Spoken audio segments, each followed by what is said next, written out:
What is going on, everybody? We're back with another podcast Friday. So it's good to be with you all again. I'm here with the creator of Skyland, John Rose. I know most of us, including myself, we've enjoyed his mods one way or the other, whether it's textures or whether it's his Granite Hill mod or whatever the case may be. So John, just thanks for coming on with me, man, and being able to hang out for a Great to bit. be here. Yeah, fun. Yeah. So we're gonna talk about a little bit of everything. We're talking about some Skyrim modding. We're both really into music, so we'll talk about some music, um, Yeah. and whatnot. So yeah, first of all, I just want to point your guys' attention to the description. I linked John's YouTube channel in the description. So he has his own YouTube channel. He live streams and all that stuff. So make sure you check out his channel, hit the subscribe button, and go and hang out with him. Because man, I don't. It's just I got to be honest, watching you like do textures and all that stuff, even though like the sound of it's like that could sound boring, it's really cathartic and therapeutic to watch you do that. It is. It's cathartic for me too, and that's Yeah. why I do it. It's my antidepressant. Yeah. So like so just out of curiosity, like did you learn all that stuff before Skyrim modding, or did modding Skyrim kind of teach you that stuff? A little bit of both. I had a good bit of experience way before. I got into graphic arts, I would say in like the mid 90s, late 90s, back in Photoshop 2.0 days. And it was for what had happened is that I was playing like the original Grand Theft Auto Mm-hmm. back in the top-down view days, and I saw like in the source files they had all of the BMP files for all of the cars and buses and everything, and so I just repainted them, and I was like, that's cool. And then I got into this NASCAR game, and they had a paint kit, and you could paint them in Photoshop, and got into that, and then Flight Simulator, and I was like, wow, this is fun. And then one thing I noticed is that a lot of people, for like especially in the NASCAR game community, they were rendering their car paints in 3D Studio Max. And I was like, boy, that looks so realistic. So to be able to learn how to render my car in 3D Studio Max, I had to learn 3D Studio Max. And then, so that got into like modeling, and then that kind of went hand in hand with texturing. And then I left all the video game stuff behind and went to college for design and website stuff Mm-hmm. and marketing. So that was kind of learning how to do all the Photoshop stuff and everything, but in school. And didn't go down the video game route, because at the time the only schools that were offering video game type of degrees was the Art Institute stuff, and that was just like Ponzi scheme type of things. The one, $50,000 a year in 2005, and I was like, no. So I just kind of learned on my own through trial and error and kind of need type of stuff. And I found people that were looking for people with my skills on like an indie level for like overflow work and stuff. Mm-hmm. So I found that I really enjoyed doing the environmental design. So small assets to landscape design, flora, houses, just whatever's in the environment type of stuff. Yeah. And then one day, I was just banging around on Skyrim. It was probably 2013, 2014, and I had made a mod, my Angus House mod in 2013, 2012. And I was looking around, checking the house. I was like, man, this is so cool, made a mod. Mm-hmm. I was so proud of it. I didn't even know Nexus existed. And so I put it up on the Steam mod download page. And I think the original version is still on Steam. Oh wow, really? And I looked down and I saw this grass texture, and I was like, that is horrible. This looks bad. I was like, I wonder if I could make something better. Mm-hmm. And I went and I made something a little bit better. And then the texture next to it didn't look so good. So I redid that one. And I was like, I'll just do the textures around this area. And then I put the pictures up on Reddit, and people were like, hey, that looks pretty good. And so I did a couple more areas, and then a couple more, and then I did all of Skyrim.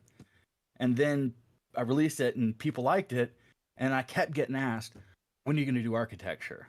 Mm-hmm. And I was like, oh, this is going to be a thing. And so I was like, and so I did the farmhouses as a test.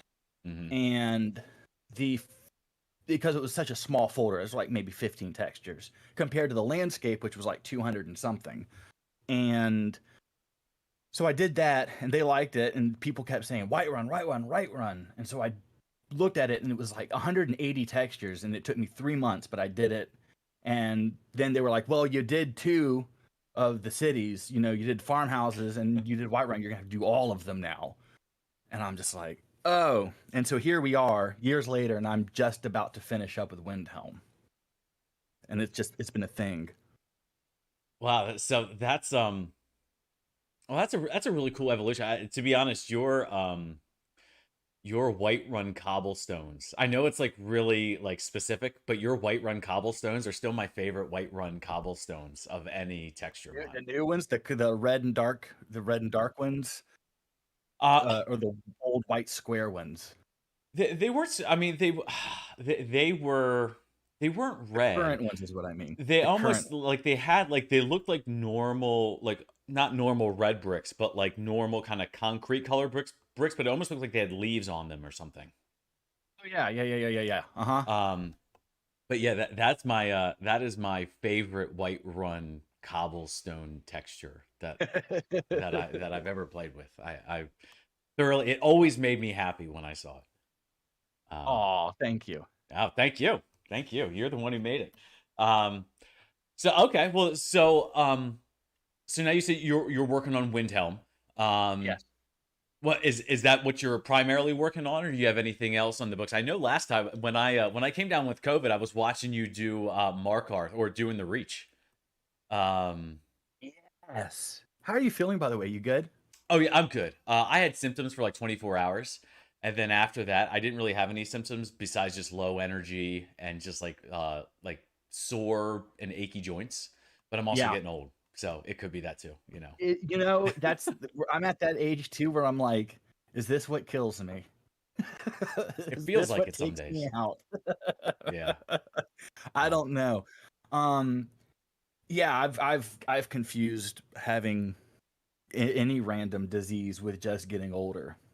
So that's just what happens when you coop someone up in their house and make them make mods for you day in and day out. You stay in there, John, and you make more mods. That's how I feel. This is how people talk to me. They're just like, they feel like I owe them these mods, and I'm just like, wow. So it's okay as long as the money keeps pouring in, I'm good. So you keep making those bucks. So good to see you, Vixie. Good to see you, Miss Toxic. Good to see you, Jason. Good to see you, Nostalgia. Good to see you, Gina. Thank you guys for dropping by. Also, if you guys have any questions you want to ask me, I don't know why you see me all the time, but or you want to ask John, feel free to just fire him off in the chat, and we'll get to him the best of the we can. But you were working on the Reach, and so where you left off, it would look like it was coming along. Because you kind of had this volcanic, because at first it looked like New Vegas, the first thing that you had. But then you changed course and it looked more volcanic, and it looked really cool. Like it almost looked like Lord of the Rings in Edoras. Like that's kind of like what it looked like. And I really liked it. The first textures that we were doing for the Reach just were way too busy. There's way too much going on. It's like my eyes didn't know what to focus on. Mm-hmm. When I make textures, I like to blend various levels of detail in the same texture. So I kind of start with like big objects like boulders, stones, and stuff. Mm-hmm. And then I'll pull in more medium details. So this would be like patches of grass, leaves, debris, smaller stones. And then after that, will kind of be like a layer of sand and gravel to kind of fill in all of the cracks. And the first kind of iteration of all the Reach textures that we were redoing it was like all pebbles and stones and grainy and a lot of like lichen and stuff. And so it was like, what am I looking at? And it blended together. It just kind of was mud. So we took a step back and kind of reached around our head to touch our nose, and we got it. And it was great to have everybody in the chat kind of voicing their opinions on what they liked and didn't like. And some people are like, oh, it's too orange or too dark or too light or too dark, or this is not good, or we don't like that grass, or the grass is too long, grass is too short. And so, which is great to get these messages while I'm making it, and they're live watching me make it. And so when the mod finally releases and they get it, they're kind of like, I remember that. I was in on that stream watching him make this, and I voiced my opinion, and that mod is where it's at today because I gave my opinion. So people like it, and I Hmm. like having them there, and it helps me make decisions. If I'm the only one making decisions, it just becomes static and bland after a while. Yeah. So it all just starts looking the same. Yeah. Well, that's cool that you're able to get the community input because that takes some patience. Because just hearing, because you have one person over here that likes this, but another person over here that likes this, and it's kind of like, okay, well, can't make everyone happy on one hand. You Um, do have to make everyone happy.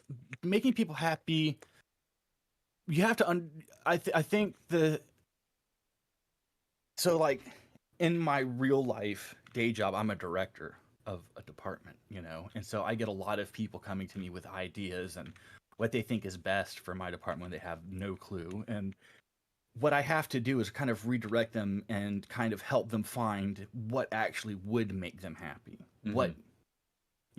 So when somebody comes to me with an idea with like Skyrim or Skyland and they go, "Oh, this is how it should be," I have to kind of redirect them if it's like a really bad suggestion or an idea to go, "That's not really feasible because of these reasons, and what I think you're looking for is for this to happen." Mhm. And they're like, "Yeah, and then I show them and they go, "That looks great." And I'm like, so I never said like that's a bad idea or a dumb idea. Right. So in the end, everybody is happy, Mhm. so that they just want everybody in the end just wants the mod to look good, is Yeah. what they want. And so I kind of direct them that way while still taking in their ideas. With you asked where we're at, we got done with the reach. We did the farm. We updated a lot of wood in the farmhouses that I accidentally overwrote and delete, which I need to redo. Oh no. Oh no. Redid. Um, I redid on my own time all of the glaciers, and I shared those pictures on my Discord. Mhm. And then I wanted to redo the ice caves. Since the day I made the original ice caves for the original Skyland, I've hated them. And I'm like, now's the time. Mhm. While I'm trying to avoid doing Windhelm, now's the time to do ice caves. So I go off and I start a stream and I'm like, it's 9 textures. We can bust this out in 2 hours.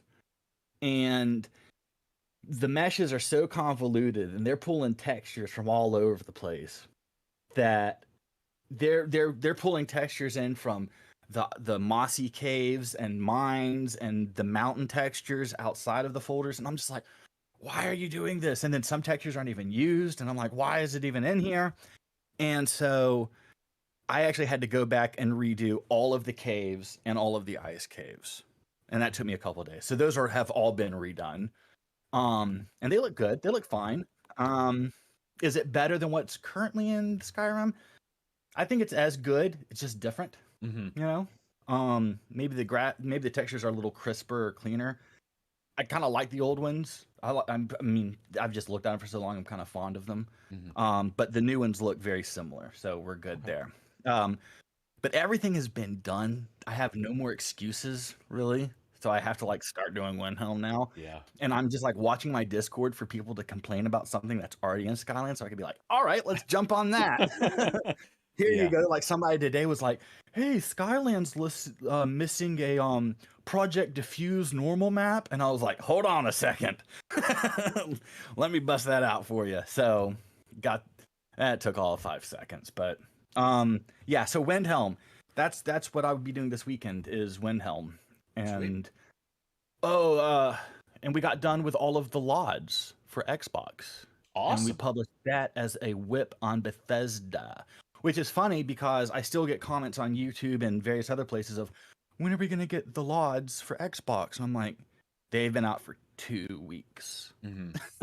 Like, I should probably publish a video saying there's a whip live. Yeah. But it's so big. The mod is so big. It's like 600 megabytes.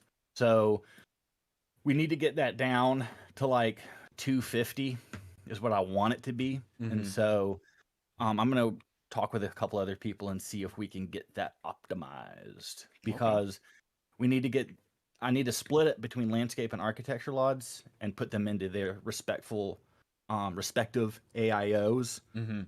and so people don't have to download an extra mod for the Yeah. LODs. So I try to make it as user friendly as possible. It's where download one mod, it's everything you need, set it and forget it, and that's it. Yeah.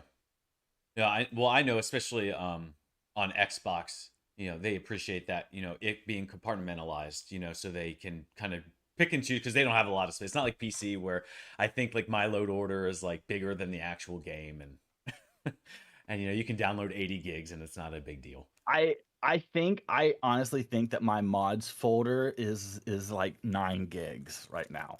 So um it and I have a small mods folder for Hmm. Skyrim compared to some people. Yeah. Well, because I've seen you build some load orders, and maybe that'd be interesting transition because I think a lot of most people they know you've made Skyland, they know you as the mod author, but what about Mm. at the Skyrim gamer? What do you even get time to play Skyrim just as a fan? Oh yeah.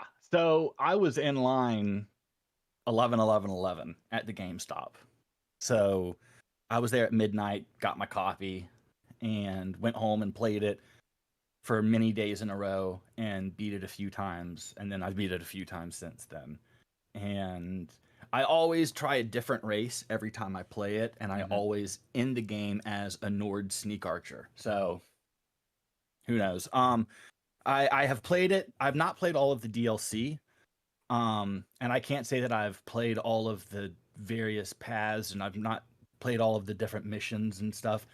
So I've never 100%ed the game, Hmm. but I have played the whole storyline, the whole vanilla storyline, Yeah. but not all of the branches of it, and I've not played through all of the DLC.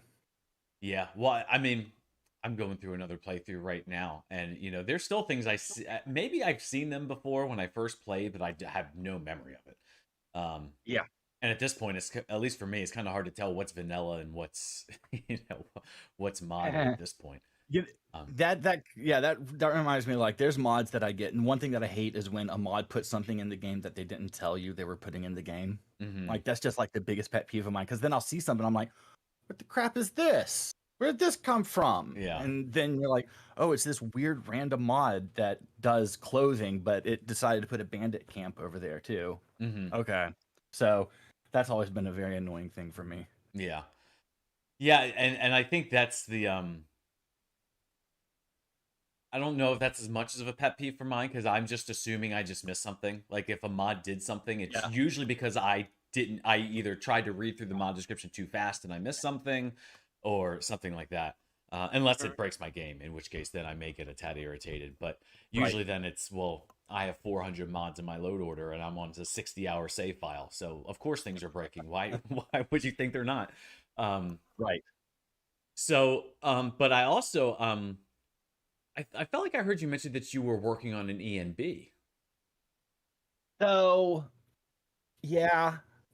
It's like stagnant at the moment. I put like so many hours into it, and I'm Hmm. like, this is way too many hours for an EMB. Like, not going through with this. And it was going well, and it looks fine, but like there was just like a couple of tweaks, and I'm like, I'm tired of tweaking this. So I'm just like, I'm just pausing it for right now. I'll come back to it much later. But that's also on my Discord. It's for Obsidian Weathers and ELFX, and it's nice. It looks good. There's a I want to go back and tweak some things, but I've got to move on to other projects. Yeah. And so now I'm using I'm bouncing between a bunch of various EMBs right now. Hmm. So, and there's no individual weather settings for my EMB, and I'm way too lazy to do it for each weather. So Yeah. That. I've now just reached out to other EMB mod authors and being like, who wants to make a Skyland EMB? Please. Yeah. So get like Fireman AF if he's still doing that sort of thing. Get him to do it. He makes You good. know what? I've hit him up a couple times. He just never responds. So I'm just like, Hmm. okay. I wonder if he's done. I wonder if he's just kind of like, well, I've made Intrigued. I've made Skyrim Reengaged. I've made all, Yeah. and he's made a couple more in addition to those. Um, Yeah, it's true. He has some really great EMBs. There's a lot of really great EMB authors on there. It's just I'll find one and they'll do these 6 things out of 10 perfectly, and then the other 4 they'll just bomb. mhm. And so I'll find another mod that does those 4 things really well, but then they'll do 4 things really bad and 2 things okay. Mm-hmm. I'm just like, I just need an EMB that just does everything great. And I The still perfect have yet EMB. to find an EMB that just nails interiors. That's the one. And nail the nights. Mm-hmm. Like they're just they'll make the nights bright as day or pitch black, and they don't even really do pitch black well. They just lower the brightness, Mm-hmm. and then that annoys me. And then the interiors will just be way too bright or something. The EMB that I liked the most for the interiors was the EMB that I started my EMB off as, and that is ominous. Okay. And that just needed to have the bloom reduced on the interiors by about 0.02, and it Mm-hmm. was perfect.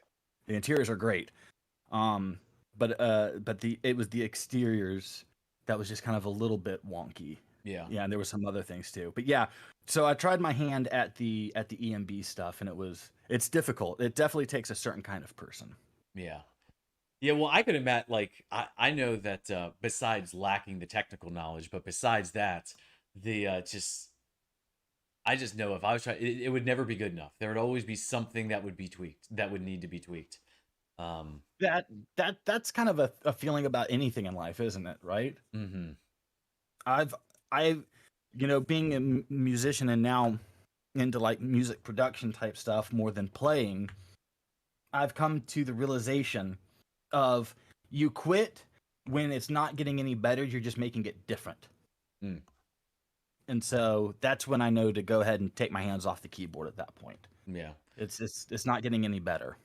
Well, let's talk about music for a bit. So I know you're a killer guitarist. Yeah. So one, how long have you when did you start getting into music? How long have you been into music? And two, do you play any other instruments? Um I dabble in a few different instruments just out of necessity. So like being in a studio over the decades, if a keyboardist didn't show up or we couldn't afford a bass player or something, or I can just jump on a few different things. And it's not really uncommon to know musicians like a drummer that can dabble in a few other things just so they can kind of show you what they're hearing in their head other than just humming something. Mm-hmm. Um I've been playing, I guess, since I was about 12, so going on 30 years at this point. Been playing guitar mainly, but play a lot of bass, a little bit of drums, a good bit of keyboards. Not great, it's more comping, but I can definitely do those things. Mm-hmm. Okay. So what would you say is your kind of the genre of music is your biggest kind of inspiration for when you're producing music? Mm.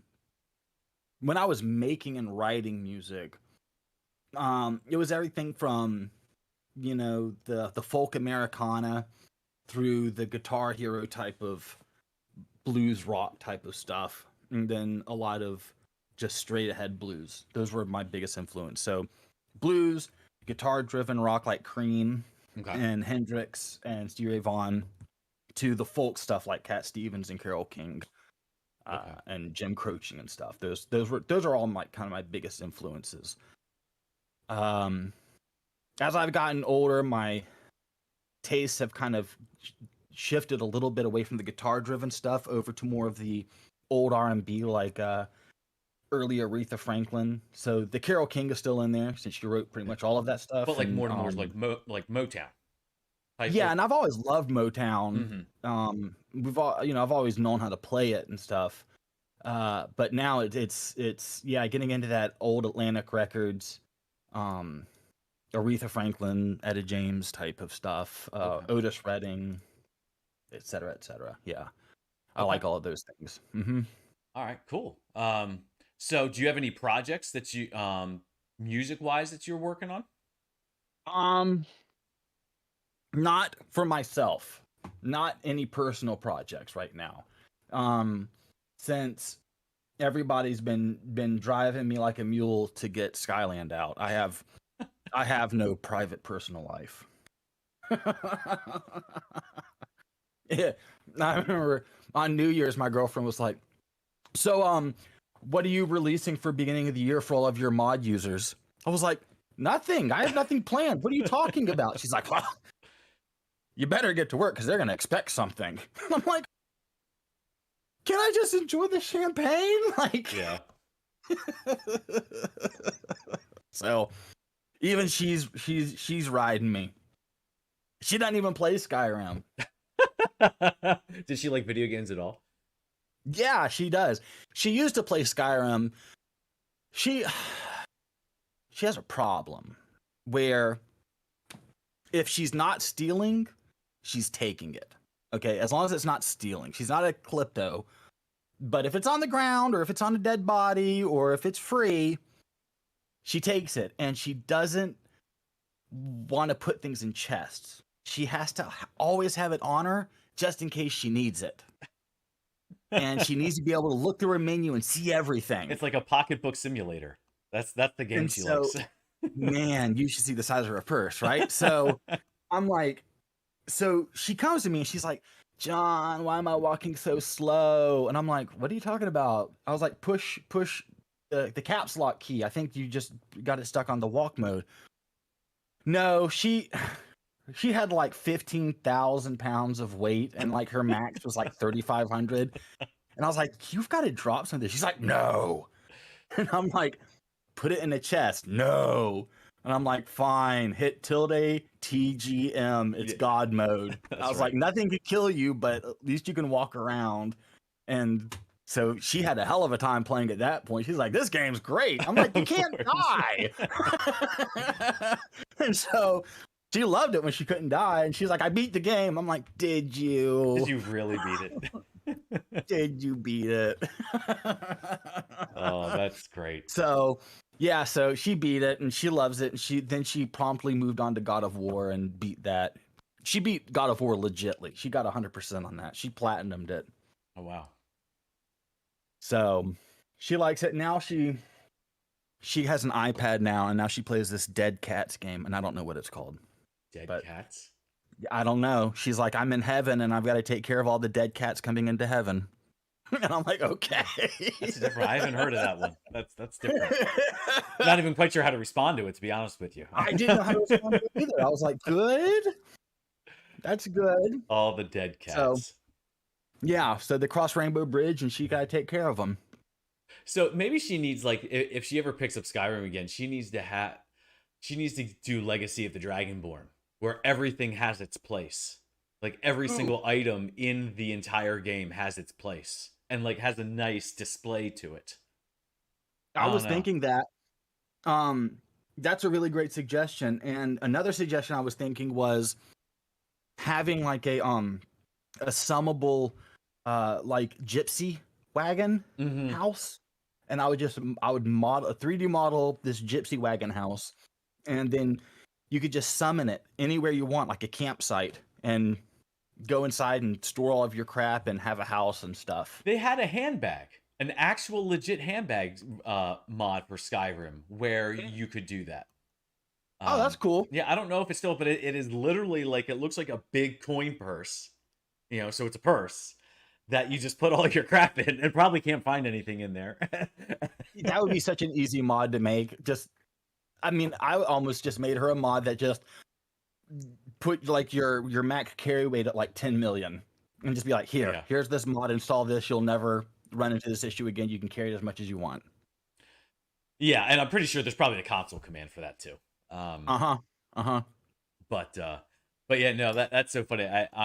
My wife, she never got it. She tried to play Skyrim once, but when she had like the hand-to-hand combat freaked her out. So like when she was being attacked by like wolves or something like that, she would just like, I can't hit them. So she likes to play. So she likes Fallout. Fallout's her game because she likes to go into vats and just shoot things. That's okay. That's her thing. But it's funny. You can find out things about someone while they play a video game that you could not find out. You couldn't find it out about them in any other way. Like my wife, she is so sweet and so kind and just a really nurturing person. You put her into Fallout, she does terrible things that I would never do. And like, I'll, especially because when she was a nurse working nights, she would, to stay awake, she would play Fallout, and I tried to stay up with her, and I'd watch her play Fallout, and I would just be like, just mortified, like, who are you? You just walked into, like, if she was playing New Vegas, you just walked into New Vegas and just was starting shooting up the place. Like, what is wrong with you? Why are you doing this? Because I don't know. It's maybe it's just out, maybe it's just out of context thing, but you can find things out about people when they play video games that you wouldn't otherwise see.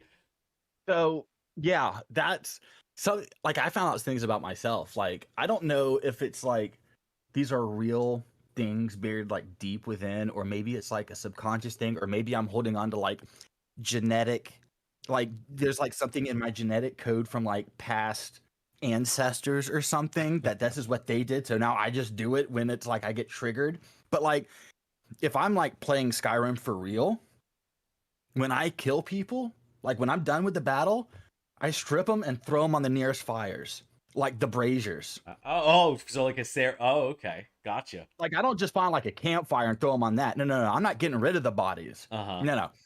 I will take them to the Whiterun gates and throw them on the braziers in front of the gates, and just pile like 10 dead bodies high on the braziers, and just I'm like, yep, that's perfect. Do you like try to put like little septums on their eyes too, just to kind of complete the I think it's just like a warning. I'm just like, oh, okay, y'all have got to learn to stop attacking me, or I will strip your body and throw you on a brazier for everyone to see in town. And like it's like people will send, like, you know, I'll steal an ingot or something from somebody, and I'll wake up the next day and go outside, and like the thugs will attack me, right? And then I'll kill them, and then I'll read the letter, and it'll be like, the blacksmith lady from Whiterun sent these people after you. You know, you don't have to kill them, but if you do, I won't have any qualms with it, type of thing. So I'll go down there and kill her, and then close off, and I throw her on her forge. I'm like, that sends a message. It does send a message. That Are you Italian by any chance? No, but I just feel like, I'm like, y'all are gonna have to learn that I'm here, and as long as you keep sending me bandits, I'm going to kill you, strip you, and throw you on your fire, or on the brazier in front of your house. It's funny because I never even thought to do that. So the mod we were talking, Jason said it's Haven Bag is the mod that gives you the purse that you can store all your stuff in. Cool. And then there's then there's other portable homes, Staff of Shalador and Inkwell. Oh yeah. I know the Staff of Shalador one. So this is a cool mod. You're like inside the purse. Mm-hmm. Oh, that is sick. So Gina just asked, John, are you a Stormcloak or Imperial? Imperial all day. Really? How come? Well, I grew up in the South, and a lot of the rhetoric kind of mirrors each other, and especially, and I'm just kind of like, oh, it's these people. And I'm like, no brainer. I don't have to agree with the Imperials, but it ain't the Stormcloaks that I'm going to be joining. Yeah, see, it's funny. I was always torn. I didn't feel like one was any better than the other. I felt like that's the point of the game, isn't it? It is, but the thing is, though, when you find that letter in the Thalmor embassy, basically saying that Ulfric is a puppet, like this whole rebellion has been kind of orchestrated by the Stormcloaks. I would say spoiler alert, but the game's 10 years old, so it's, if people out there, if you watch this and you're like, I didn't know that, I don't know. If you've not done the Thalmor embassy mission yet, right? It's like not even finished the game, just play an hour into it. Yeah. I remember, sorry, this is a bit of a tangent. I was in a Discord conversation, and we were having a conversation about Lord of the Rings, and I was saying something about the Return of the King, and someone said, whoa, spoiler alert, I didn't know that. I was like, the book's 70 years old. Like, what do you mean? Like, this person was legitimately irritated that I gave away the ending. and it wasn't even like when the movies were coming out. Like this was like even 15 years past even the movies, and it's just kind of like, and the movies isn't even the real ending. But The Ring movies are really close. they didn't have the invasion of the Shire, and it bugged me because That's Samwise is true. like a freaking stud, and I wanted to see it, and they didn't, they didn't show it, and I was, oh, it made me angry. Yeah. It would have changed the dynamic of the movie a lot more, or the movies a lot more, if they did have that in there. But I think that it's not a game-breaking a game-breaking thing. Like, it doesn't change the story having it or not. No, it doesn't. I'm just trying to think. You know how they kind of there's several times at the ending of the Return of the Kings, the movie, where they do a slow blackout, but then they Yeah. come back. And obviously, I knew once Saruman was killed in the beginning of the first movie, I was like, oh well, they're not going to do the invasion because Saruman's dead. Right. But I was like, man, it would have been if just imagine all of a sudden, Samwise shuts the door and you think it's the end, it blacks out, but then it slowly brings it back up and you hear fighting in the Shire and you hear hobbits running for their life. Right. How awesome and epic would that have been? Yeah, I think that would have been very awesome. I think it would have confused casuals, though. Screw the Because casuals. the whole reason that Frodo leaves is so it doesn't come to the Shire. Mm-hmm. And so if it came to the Shire, they would be like, then why did he even leave then? They would have just been like, I don't get this. Just like everybody asks, why didn't the Eagles just take them to the mountain? Spoiler alert. Yeah, You know what I mean? Right. That's like everybody's thing. They're like, like, this is like, we're talking, this is not even an overnight red eye flight. This is just like 6 hours, right. pop it in and go, but people don't realize, you're dealing with magic here. There's it's the same reason why Gandalf couldn't have just taken the ring and done it himself. Mm-hmm. It's because he would have been influenced too much by the ring, and Saruman would have seen him coming, and all sorts of things would have happened. So it's yes, this is why you don't. So yeah. It makes sense the way that they did it. It tidies it up with a bow, which I get. But it was still, but it was it's just because it was one of my favorite portions of the book, just because Samwise was one of my favorite characters. So I like Big Pippin. Yeah, Pippin, he's too much of a doofus for me.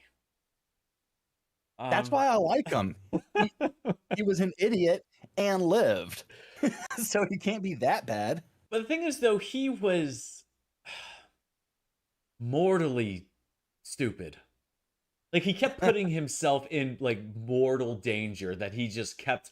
He was like, I don't know if you're a Seinfeld fan. He was like the Kramer of Lord of the Rings, where he just finds himself falling backwards into situations and somehow getting out of them. When he was in oh geez, what's the name of that city? And I gotta look it up. It's on the tip of my tongue. Is it Gondorian city? I want to say it's, what was that white city up Minas against Tirith? the mountain? Minas Yes, Tirith. thank you. Yeah, I typed Mirith is what I typed in. Tirith, yes. When he was like, "Oh, I'll be your," when Gandalf was like, "Don't talk. This guy's, he's been influenced. Like, chill, slow your roll." And then Pippin just walks in. And he's like, "I'll be your slave," and it's like, dude, chill. Yeah. So yeah, Minas Tirith was the place, and that is probably the coolest battle in the whole Lord of the Rings. Yeah, in my opinion, they did a phenomenal job. What's up, John? Good to see you, buddy. They did although a phenomenal. Helm's Deep was also a really great battle too, where Gandalf comes back. Yeah. Again, spoiler alert. Yeah, just in case you haven't seen it or read it. Gandalf doesn't really die. That was the other thing. That's the other thing, is the time scales are wonky in the movies. Yeah. So when Gandalf takes the when Gandalf finds the ring and throws it into Frodo's fireplace, and he has Frodo pull it out and read it, and he goes, "Oh, that's one of the rings. That's Hmm. Gandalf goes, "I've got to go. Chill, but I got to go." And he goes to the libraries and reads up and studies it. It kind of does like this like montage of Right. like Gandalf going through scrolls and stuff. In the book, that's like 6 years he was gone. Yeah.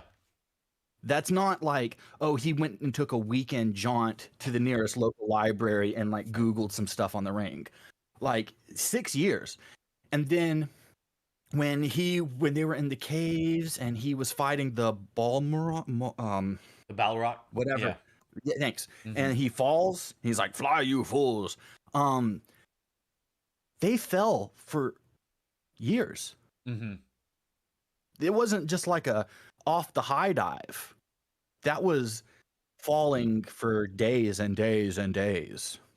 Yeah, because I think there was supposed to be some sort of correlation to like a Dante's Inferno. Like I think that Mhm. was like going through the stage, like falling down, but then going back up through the stages of hell to get back. And he was essentially Gandalf the Grey was redeemed until Gandalf the White. Yeah, he was Uh, reborn again, basically. Yes. right. Um, And and all of that was not like voiced in the movie. You kind of had to have read the books to read through that. hmm. Yeah, but that's a really difficult thing to depict in a movie. Like, I mean, unless you just say, and 5 years later, something like that. Like, maybe it's just because I'm not all that artistic, but I would just think that would be really difficult to the scope as far as time. Like, how do you communicate that in a way that isn't, you know, obviously intrusive? You know, without getting preachy or something, it's kind of difficult, but there could have been some way of, I mean, hell, you could have just held up like a cue card saying they fell for days and days and days, long enough for them to get through the mountain, get an army together, go all the way to Helm's Deep, enforce Helm's Deep, wait for the orcs to show up. Like, that's how long he was falling. Uh Okay. Like, just say huh. it. But they make it seem like he just kind of fell down a big hole Yeah. and lived. And you go, "Yeah, well, he fell into some water." You go, not really. Well, they say in 'Cause the movies that and they tried. They said he fell through fire and water. Like and so I think they were trying to communicate it wasn't just like falling into an underground lake, even though they showed a picture of an underground lake, but it yeah, was like you're almost falling through, yeah, kind of like Dante's, stages of hell essentially. right, right. Um but yeah, so well, that was a tangent, but that was an enjoyable tangent. It's funny. Because I've read the Silmarillion. I'm quasi looking forward to the Amazon show that they just dropped a teaser on a Yeah, couple of days ago. Um, I'm just the title alone made me super super duper excited because it's it's the origin of all of the rings, right. which is the big, which is what Lord of the Rings talks about. Like, many centuries ago, these rings were made for them. These rings were made for those people. This dude had his own ring. And then they kind of go, and now our story begins. You kind of go, well, what happened with all of them, right? Right. And then isn't that those are like all of the ghosts that went and attacked at the end of the Lord of the Rings, all the ghosts that went through the army and killing everybody. That's Oh, the original army of men. uh, they no, they were they were the army that betrayed. Well, they betrayed Isildur. Hmm. So they were owed to Isildur, but then they never came, and then Right. Okay. Isildur cursed them. Okay. So I don't know where is. I'm kind of foggy on where Isildur is on the time frame of the creation of the rings to the first battle of Mount Doom. Like um, I'm a tad, yeah, I'm a tad foggy on that. Okay. That's fine. Sorry, You're my allowed to be foggy. thank you. Sorry, my headset just went out. There we go. Ah, Um, so Yeah, I'm trying to like find a way to transition from Lord of the Rings back to back to what we were talking about. And that's Skyland. And that's kind of, there you go. Well, here's the thing. So, well, Lord of the Rings is one big quest. Let's talk about quest mods. Why not?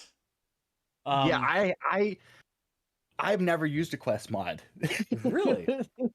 Never have. Because I've always been like such a stickler for lore. Mm-hmm. Obviously, since we just got done talking about that movie or book or whatever. And so I always felt like some, mouth breather in their basement sitting there like punching out a lore mod, like a quest mod.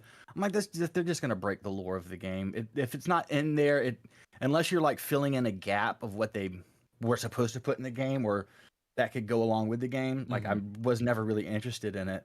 And so that's why I always like never really did like mods or anything that added to the game in a sense of trying to break lore. And I've always been very particular when I make textures, if they have carvings, to do the carvings exactly the same way, because I don't know if it would break lore to not have the carvings as they were in the original. Mm-hmm. Did you ever like speaking of lore and mods, did you have you ever used the audiobooks mod that plays all like whenever you read a Skyrim book, it will play like an audiobook for you? I saw that mod and I didn't get it, and I thought about getting it. I thought that would be really fun to get. Yeah, because at least the couple that I've heard, the voice actors do a really good job. Um, and especially if you're doing a playthrough where like you're not fast traveling and you're just walking Right. every place, which um that concept always sounded cool to me. I just don't unfortunately I just don't have time to play Skyrim that way. Um but they do a really good job reading the books, and it is interesting because you get a lot of lore that you get a lot of back lore that way. Um it is a very interesting mod. But That I always thought about having that mod, yeah, so they can just like read books to us. yeah, just well, like just that mod, but like just listen to it as I go to sleep. Like I just want Skyrim books, audio Skyrim books while I go to sleep. Well, Um, I've got all of the books over here, and I'll just record them, me reading them for you. there you go. Hey, I would download it and I would listen to it. There's actually a Kohler the Unkilled. He has a YouTube Mm-hmm. channel. He has that great Mm-hmm. voice. Mm-hmm. And he started doing a series where he was just reading some of the books, and it was really cool. I don't know how many views it got him, but I really liked it. I thought it was awesome. They're Um, really great to just have on in the background when you're doing work, like in Excel or something. Just yeah, works great. I yeah, like it. yeah, absolutely. Um, but have you ever thought about doing quest mods? I know you have Granite Hill, you have your town. Yeah. Um, Um, I want to, and I have tried so many times, and I've seen so many tutorials on how to do it, and I've tried to go through the tutorials, and I just can't get it. I'm just like, I always mhm. mess something up or they don't work. And so like there's like 3 or 4 quests I want to make for Granite Hill, and I'm just gonna have to guilt someone into doing it, I think. Okay, so Because I'm just like, I can't figure this out. well, I bet it's probably one of those things. Once you can figure it out, probably be a lot of fun. Because It it taps would into a be. creative process that you don't normally use, just with textures or whatever. Yeah. Yeah. Um for for me, I don't I don't I like the quest idea of making quest mods just because there's so many options and things you can do. What I don't like about them is that you have to debug and figure out why things didn't work, and then just for just for me to get a mail delivery guy to deliver you a note after you trigger something was ridiculously hard, Uh huh. and and still doesn't work all the time. Huh. Um. Yeah. It's fun. I probably played Fallout 4 about the same amount of time that I've played Skyrim in total. And it's one of my favorite mods is Sim Settlements 2. It's a fantastic mod. Um, and how they because they've now incorporated like an actual story that goes along with the settlement building and all that stuff, Right. um and just how they implement their mod. It's just because a lot of it, just all the quest mods that go along with it, I'm just like fascinated how like they uh they get it, how they get it all to work. Because I'll watch like his podcasts and he'll do like a let's play of it, but just so he can find bugs in his mod essentially. Yeah. Um, and it's really cool to hear him talk about. It's like, well, this is what we had to do to get this to work, and just quest. And when he's talking about quest mods, it. I don't know how similar it is modding Fallout 4 to Skyrim. I don't know if it if there's a ton of similarities or if there's not, but it always sounds just really a lot more labor intensive than I would have originally thought. I would have thought, well, you basically don't you just fill in these boxes in the CK and then it just goes, right? I mean, that's how it works. You're not off. Technically, you're not off. It is just kind of like, check this box, fill this in. But there's a lot of, like, the main box that you fill in for like a quest is pretty straightforward and easy. But all of those things that you have to like fill in, you have to create beforehand. Mm-hmm. So it's like, this NPC has to show up to here. Okay, well, now I've got to go create that NPC, and I've got to create all of the points for him to follow to show up in a certain place. And he delivers a letter. Now let me go make a letter. And then I've got to do a quest thing for this letter to show up in his mailbag. You know, you just kind of, you're just like, Jesus Christ. like, let me just say, take random mailman. Here's a letter. I'll fill in this little box. Take that and deliver it to said player wherever he is in the world. Yeah. Like, please, this should be 30 seconds. And that's just kind of like some of the frustrations with Creation Kit, that it's kind of an idiot.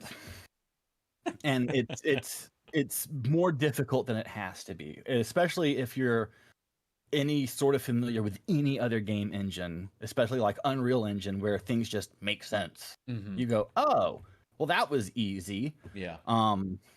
Yeah, there's a reason why like Unreal is so good, is because it's intuitive, whereas Creation Kit, it's like something Microsoft invented in '96 and they just still haven't updated yet.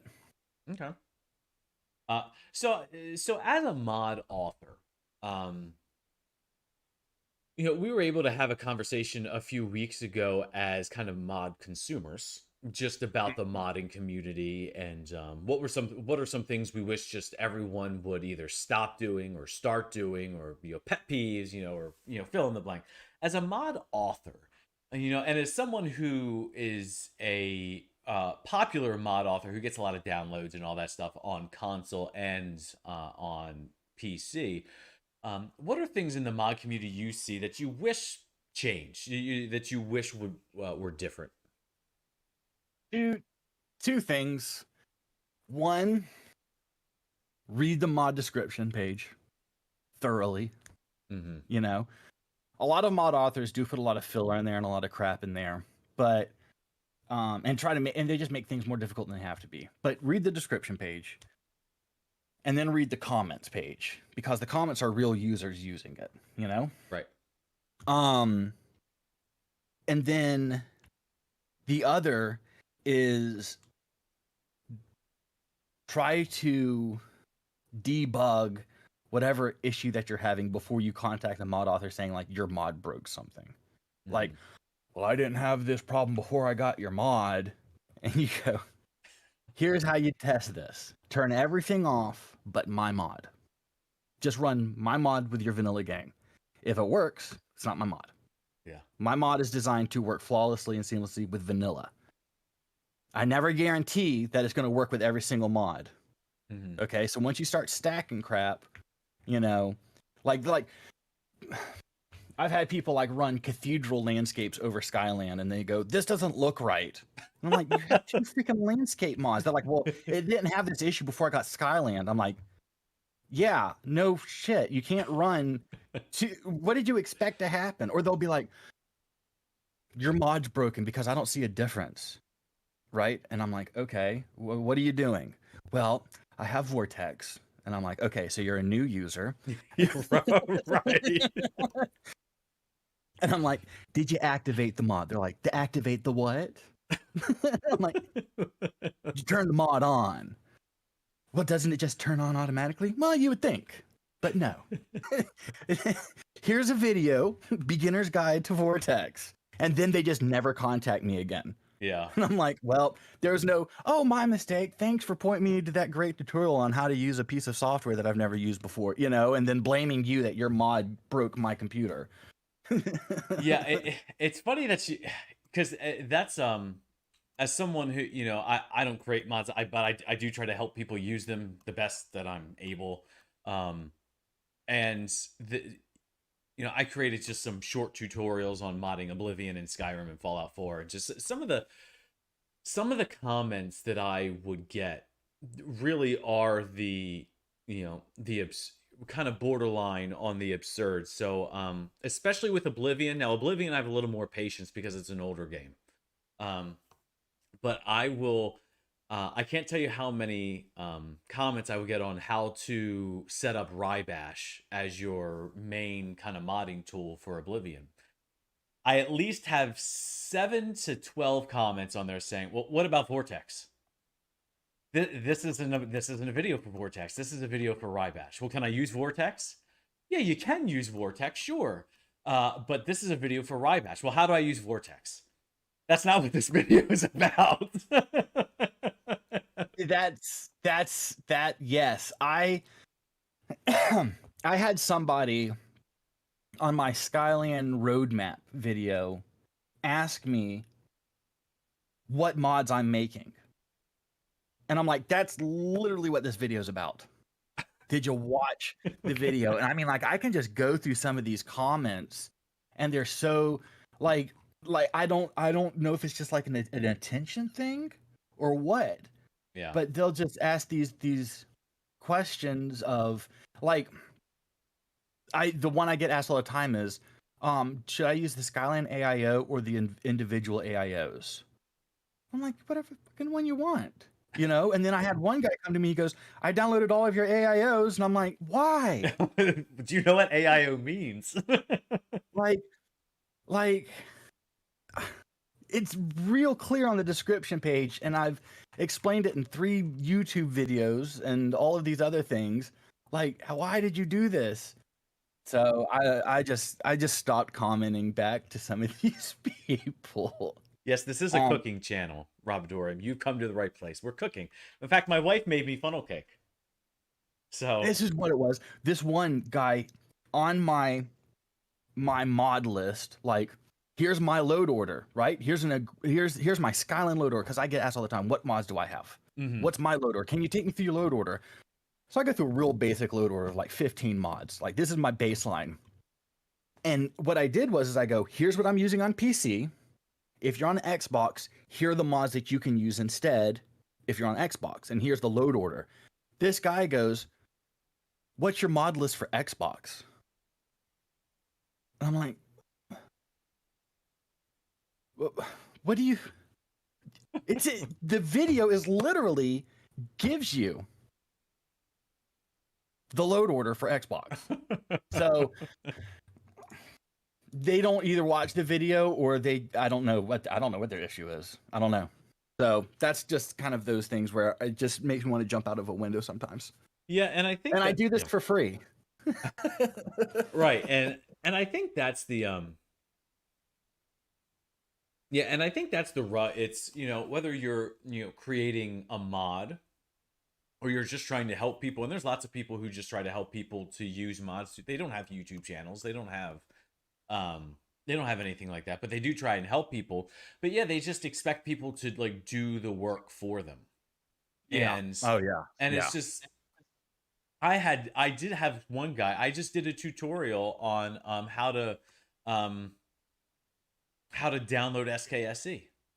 And this guy literally wanted me to tell him what bit operating system he had, so he knew what type of 7-zip to download. He literally, do I have a 32 or 64-bit operating system? It's like, dude, look it up. Like, just go into your settings on your computer and look it up. Like, I don't know. And I tried to help him. I said, how old is your computer? It's like, well, I think I got it back in like 2015. Like, okay.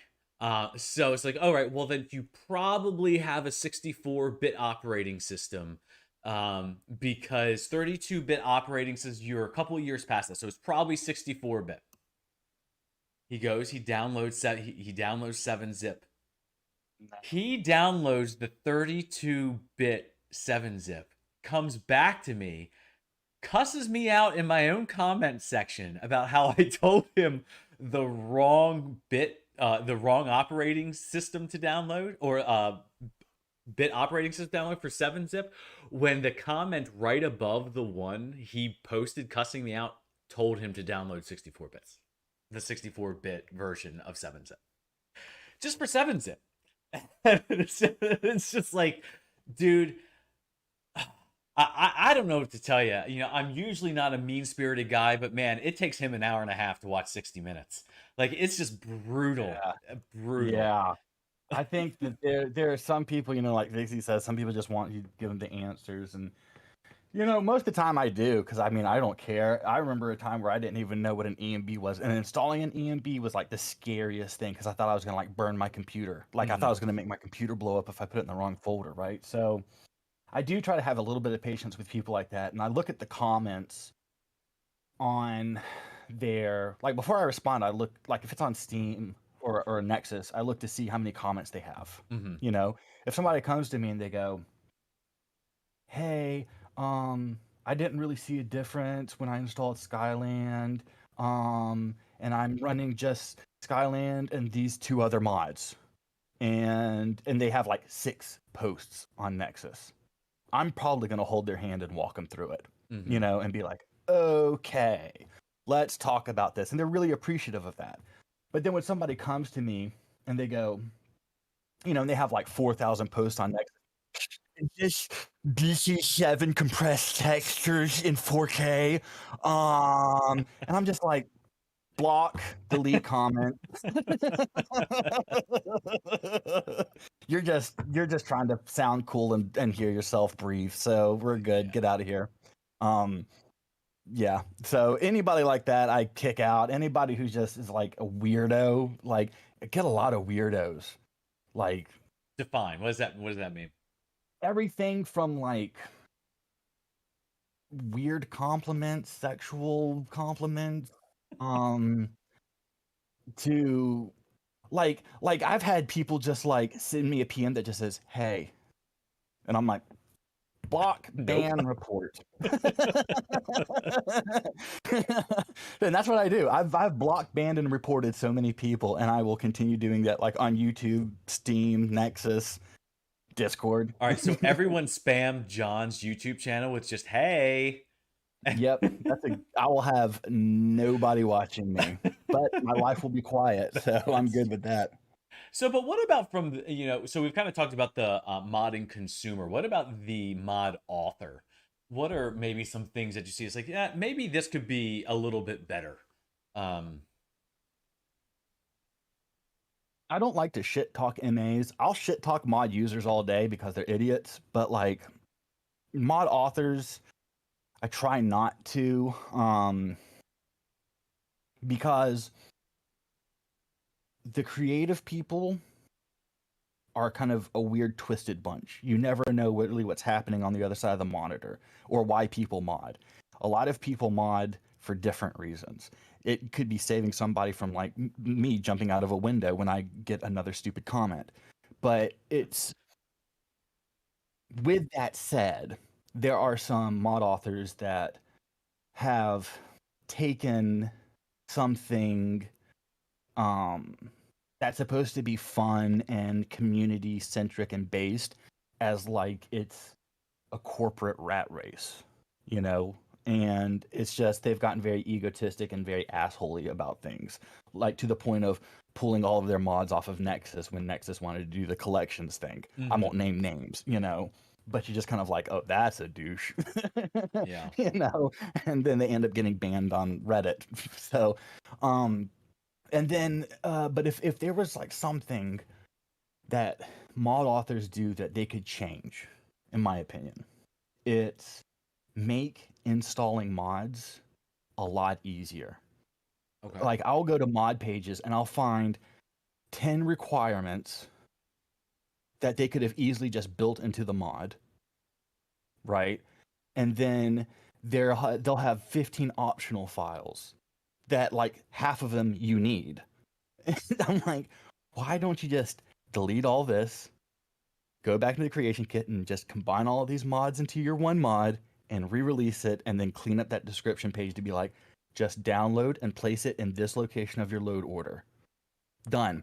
Yeah. And so like I've downloaded some mods that are like, download this and get these 2 requirements and put it in this load order. Make sure you put this at the very bottom and have it overwrite these 3 things. And if you have these other mods, delete those. And then what you need to do is to go in your INI and change these settings. And if you have Beth INI, that'll work, but do it by hand with Notepad. Don't do it inside of Vortex or Mod Organize. And I'm just like, holy shit.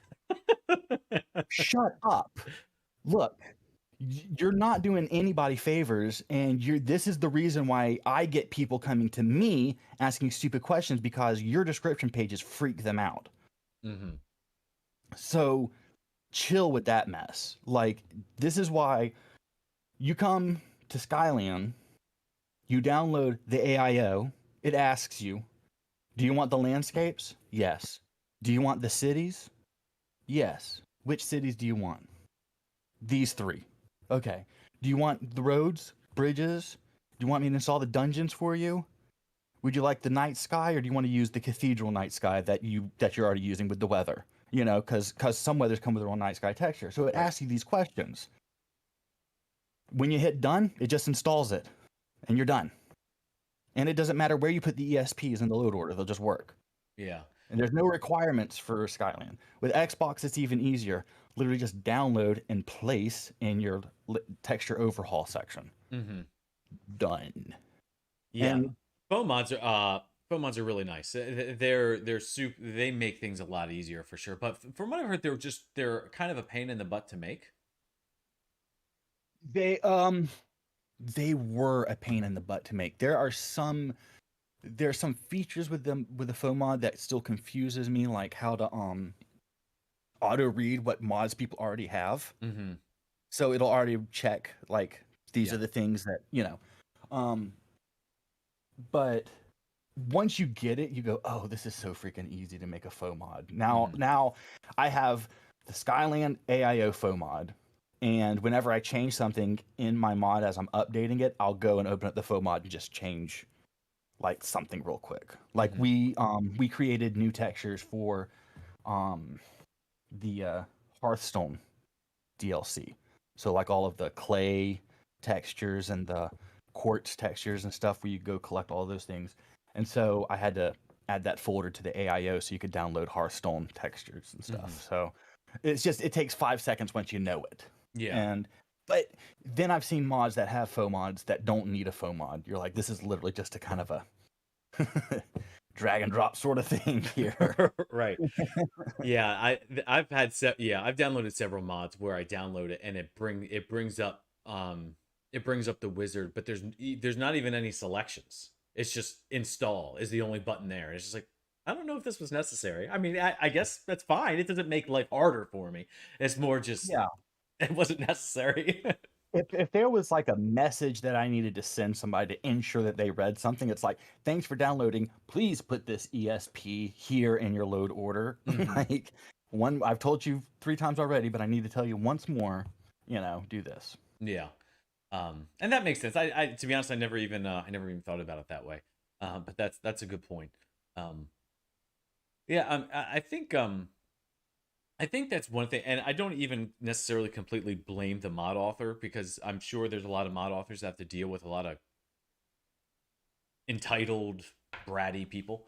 Yeah, I think I can definitely see how the MAs can get jaded. yeah, and so take this with a grain of salt, especially since I'm not a mod author. But I know in the beginning, when I was switching from console to PC, and I was just trying to learn, and it was just kind of like, well, how do I do this? There were several mod authors that I ran into that were less than helpful and a little more derogatory, and it was just kind of like, in my head, I'm like, I'm sure they probably get asked these sorts of things all the time. And it's like, hey, idiot. and then probably a lot of people they talk to are idiots. And probably at the time I was an idiot because I didn't know anything and I was trying to learn. Um, but I think sometimes, probably because of the amount of people that they have to deal with, mod authors could be a tad bit dismissive for my liking. And I don't, and it's just, there was a part that's like, well, I don't know if this is just because they don't, for whatever reason. But it always seemed like I think you called it like, it's not like a climb, treat it like a climbing the corporate ladder, but there's a, like an ego, like I'm a mod author, like there's a status Mm. that Yeah. goes with being a mod author. And it's just kind of like, I'm very appreciative of mod authors. I enjoy them. I enjoy what they make, and I'm really appreciative of what they do. Um, but I'm definitely not going to kiss the ring because you're Yeah. just a person, just like everyone else. Um, so I don't know. That maybe that's just based on just my own solitary individual experience. But now, don't get me wrong. Lots of cool mod authors that I've had the opportunity to become friends with and talk to and all that stuff. Um, but maybe it's just maybe it's because I'm not an idiot now. I'm just less of an idiot than I was then. Um, but I don't know. It just there seemed to be like an ego status thing with being a mod author that was just kind of like, man, you're a mod author and it's cool, but man, you're not splitting the atom. So let's take it down a notch. Um, Yeah. I think that you have to look at like mod authors individually and kind of find the ones that you jive with and just kind mhm, of follow them. I try to, ever since Skyland started, it was always the end goal, and this is even how I kind of approach my day job in marketing. It's client focused, client centric. It's everything we do is for the end user. So for me, I go, would this make my end user happy or sad, mhm, if I'm doing this? So um with Skyland, it was always what's the easiest and best route for the users. mhm, And so whether it be how I answer a question, how I write description pages, and it's been a learning process because I've learned what I need to put in description page and what I don't need to put in description page. And so um and then how I answer comments and questions and stuff. So for me, if I don't answer somebody, it's probably because I've answered it 5,000 times. And if you look at the comment right under yours, I've probably answered it. you know, yeah, this is why I tell people read the description page, read the comments page. Your answer is going to be in one of those two 90% of the time. Um, Instead of just like jumping right to me. And I get it because you think it's going to be faster if you hit me up, but you could literally find your answer in 30 seconds. I don't even get Nexus notifications anymore. I don't even look anymore on Nexus, to be honest with you. yeah, Just because once Bethesda shut down their comments and forums, they all came to Nexus and started asking me questions. So I've just turned off all my notifications and I rarely check them anymore. So so I started the Discord for people to come to ask me these things because it's easier again for the people yeah, that use Skyland to just come to the Discord, and there's 210 people in there that can help you, yeah, not just me now. yeah, And so other mod authors, yeah, they do want you to kiss the ring, and they think they're like you're welcome. Like that's all their description page says. mhm, You're welcome. And I think that that's kind of lame. yeah, To have that mentality where the only I made Skyland because I didn't like the way something looked in my game. Okay, and I made it for myself. mhm, And then I put it on Nexus because I was afraid what was going to happen is I would delete the zip folder on accident. So it's kind of like a cloud save for myself. yeah, I didn't expect anybody ever to download it off of Nexus because I made the Angus's house, and Angus's house had like 400 downloads mhm, in like 7 years. So I was like, well, I'm just going to put my Skyland landscape folder on Nexus. I already have an account there. So I just put it up there just for myself because that's where my Angus House mod was. So I don't have to worry about keeping it on a hard drive in here. Well, a few people downloaded it, and that turned into a lot more people. And then it turned into a thing, but I was a mod user, and I made myself a mod because I'm a mod user. Yeah. So I just made myself a mod. And then, so I'm still a mod user. And so I still kind of see things through the eyes of mod users. So when I design mods or design how people interact with it or how it's packaged or what it offers, I try to do it from their point of view.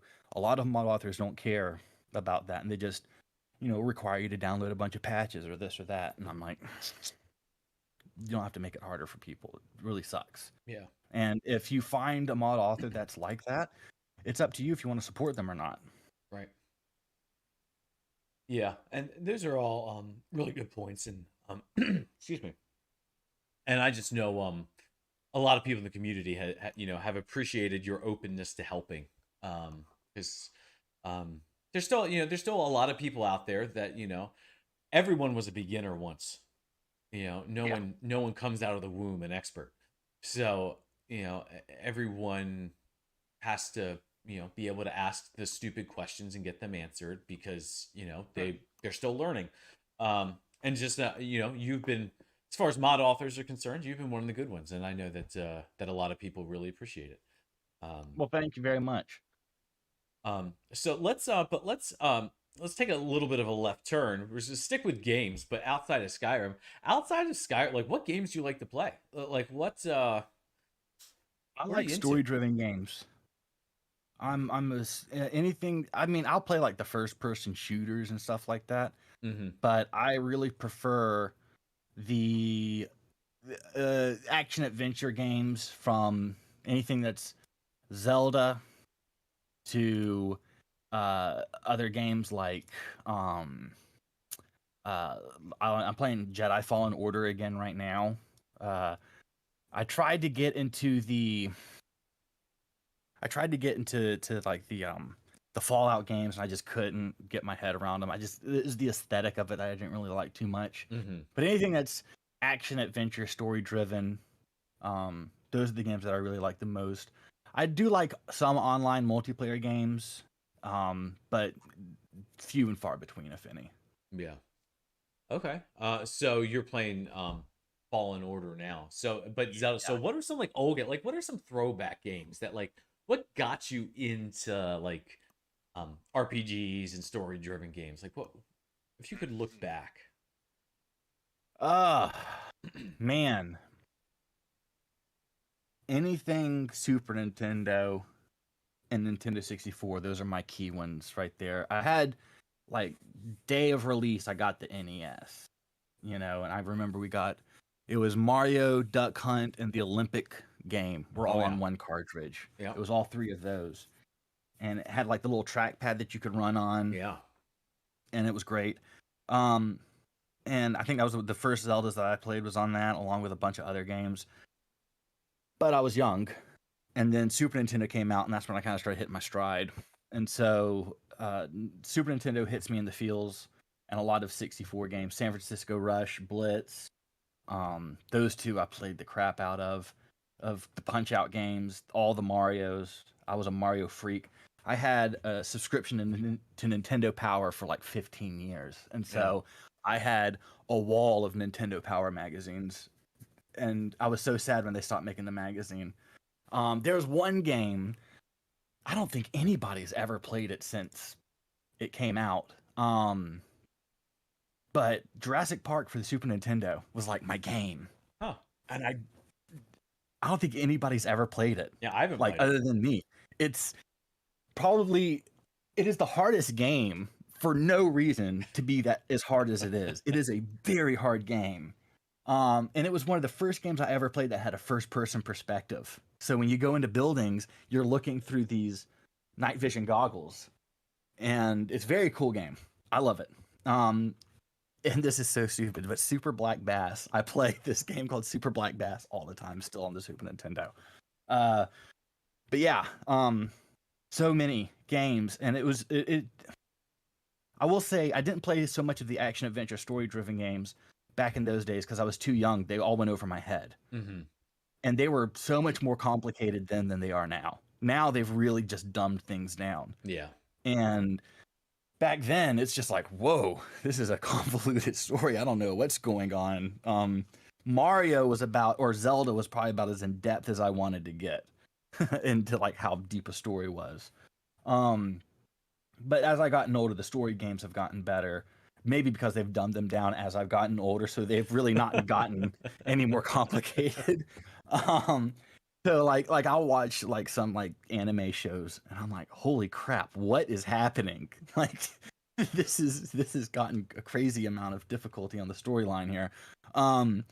So I still have a hard time comprehending stories, I guess. Anyway, that's the action adventure games now. Back then, it was more of like the run and gun type fun games Mm-hmm. and the racing games when I was a kid. Those were always fun. I like them. Yeah. It's probably the earliest memory I have of any video game. It wasn't even me playing it. I remember it's probably like 6, maybe around Hmm. there. When we would go to my cousin's house, my uncle would like in the middle of the night, he'd be on the computer and he'd just be playing Beyond Zork. And I just remember going there watching him play. Like I'd wake up in the middle of the night and go and watch him play Beyond Zork, and it's just it's just text. But he's out there, he's drawing the maps and all that stuff. Uh-huh. But he's like giving me the John Madden commentary as he's doing it. And I just became so freaked out because I was afraid if I went to bed in the dark, I would be eaten by a Gru. So I didn't want to go back to bed. Um and that's the first adventure game that I have any memory of. But the first game I That's remember playing was actually Final Fantasy 1 for the NES. I've Um, never played any Final Fantasy. That's crazy. wow, that's surprising. Yeah, it's just I'm not into that like whole big sword, spiky hair, Japanimation type of game. I've just never gotten into those. Well, that's later. And I think one of the biggest things about it that turned me off is like, I come from Zelda, which is you're blocking and hitting, and and they're turn-based fighting. Mhm. And I'm like, nope. And the menus were like 7, 8 layers deep. Yeah. Nope, not for me. Look, sword, shield, enemy. That's all I need to know. Yeah. And so when I remember my brother, he played the Final Fantasy. And I'd sit on the couch and I'd be like, all right, let's watch a video game. And it's like 30 minutes later, I'm like, we're still in the freaking menus. Do something. And he's like, well, okay. And then he hits them. Okay. And then I'm like, hit him again. He's like, I gotta wait for them to hit me. And I'm like, why? And then they hit back. It's like, zing, zing, zing, miss. And then it's 30 more minutes of menus. And I'm like, Yeah. I'm done. We're done. I'm out of here. I can't do that. I can't do just menus and then like stat hacking and all of these things and like, oh, I've got to get this because it boosts my mana 2% over this piece of armor, but when I stack it with this armor, I get 13% more damage, but only on my magical heal thing. I'm like, again, all I need to know is how much damage does it do on attack. That's it. Is it more than what I currently have? If so, I'll take it. If not, I don't want it. Yeah. Okay. And then again, I'm out the door. Let's go whack some people over the head. So Skyrim for me is great because that's how I play. Right. Big sword, explosives. I go to town. But then, but it's funny because you'll get the Final Fantasy players and like those stat hackers and stuff that'll get into Skyrim and they're like, this game kind of sucks. And I'm like, it's not that. It's a first-person action adventure game. It's not a RPG. Yeah. And it's funny, the first non-turn based game or like role-playing action adventure game, whatever you want to call it, that I played was Morrowind. I had never played a game like Morrowind. Even though Morrowind still was a dice roll mechanic, so it wasn't quite you swing sword, you hit enemy. But that was because before that it had been all Final Fantasy. For Super Nintendo, we played Secret of Mana, played Earthbound, played Chrono Trigger. But but all those for the most part, were turn based and not action based. Um, so Morrowind really was just kind of like, oh, this is pretty cool. Um, I thought that was back in whenever Morrowind came out, 2002.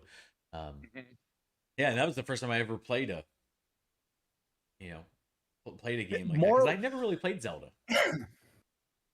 Morrowind um was the first Elder Scrolls game I had ever heard of. Mm-hmm. And I think that's like the second or third Elder Scrolls game. But it was the first one I ever heard of. And my brother was like into it. And he was like, you gotta play this game. And I'm just like, I was playing Mario Party with friends. And I'm like, nah. I'm Donkey Kong and I am racking it up. I'm cool. So he would go for hours and play Morrowind. And then a few years later, like 4 years later, Oblivion came out. Mm-hmm. And I was like, looks pretty cool, man. Those screenshots are pretty happening. So I got it. And I didn't know what the crap was going on. I got out. I didn't look before this. I was playing like Crisis, NASCAR, Flight Simulator, a lot of Xbox. Okay. So now I had this new gaming PC and I got this Oblivion game. I get out of the jails and I didn't know that there was like objectives. I didn't know there was a storyline that you were supposed to do. Mm-hmm. So I'm just like walking around all of Oblivion, just like killing things as I come across them, and somehow I got turned into a vampire. Yeah. And I couldn't go outside anymore. And I'm like, what kind of crap is this? And so I can only walk around at night. So I'm walking around at night and I'm like, boy, this sucks because nothing's open. And I got to go to some stores and buy some things and sell some stuff.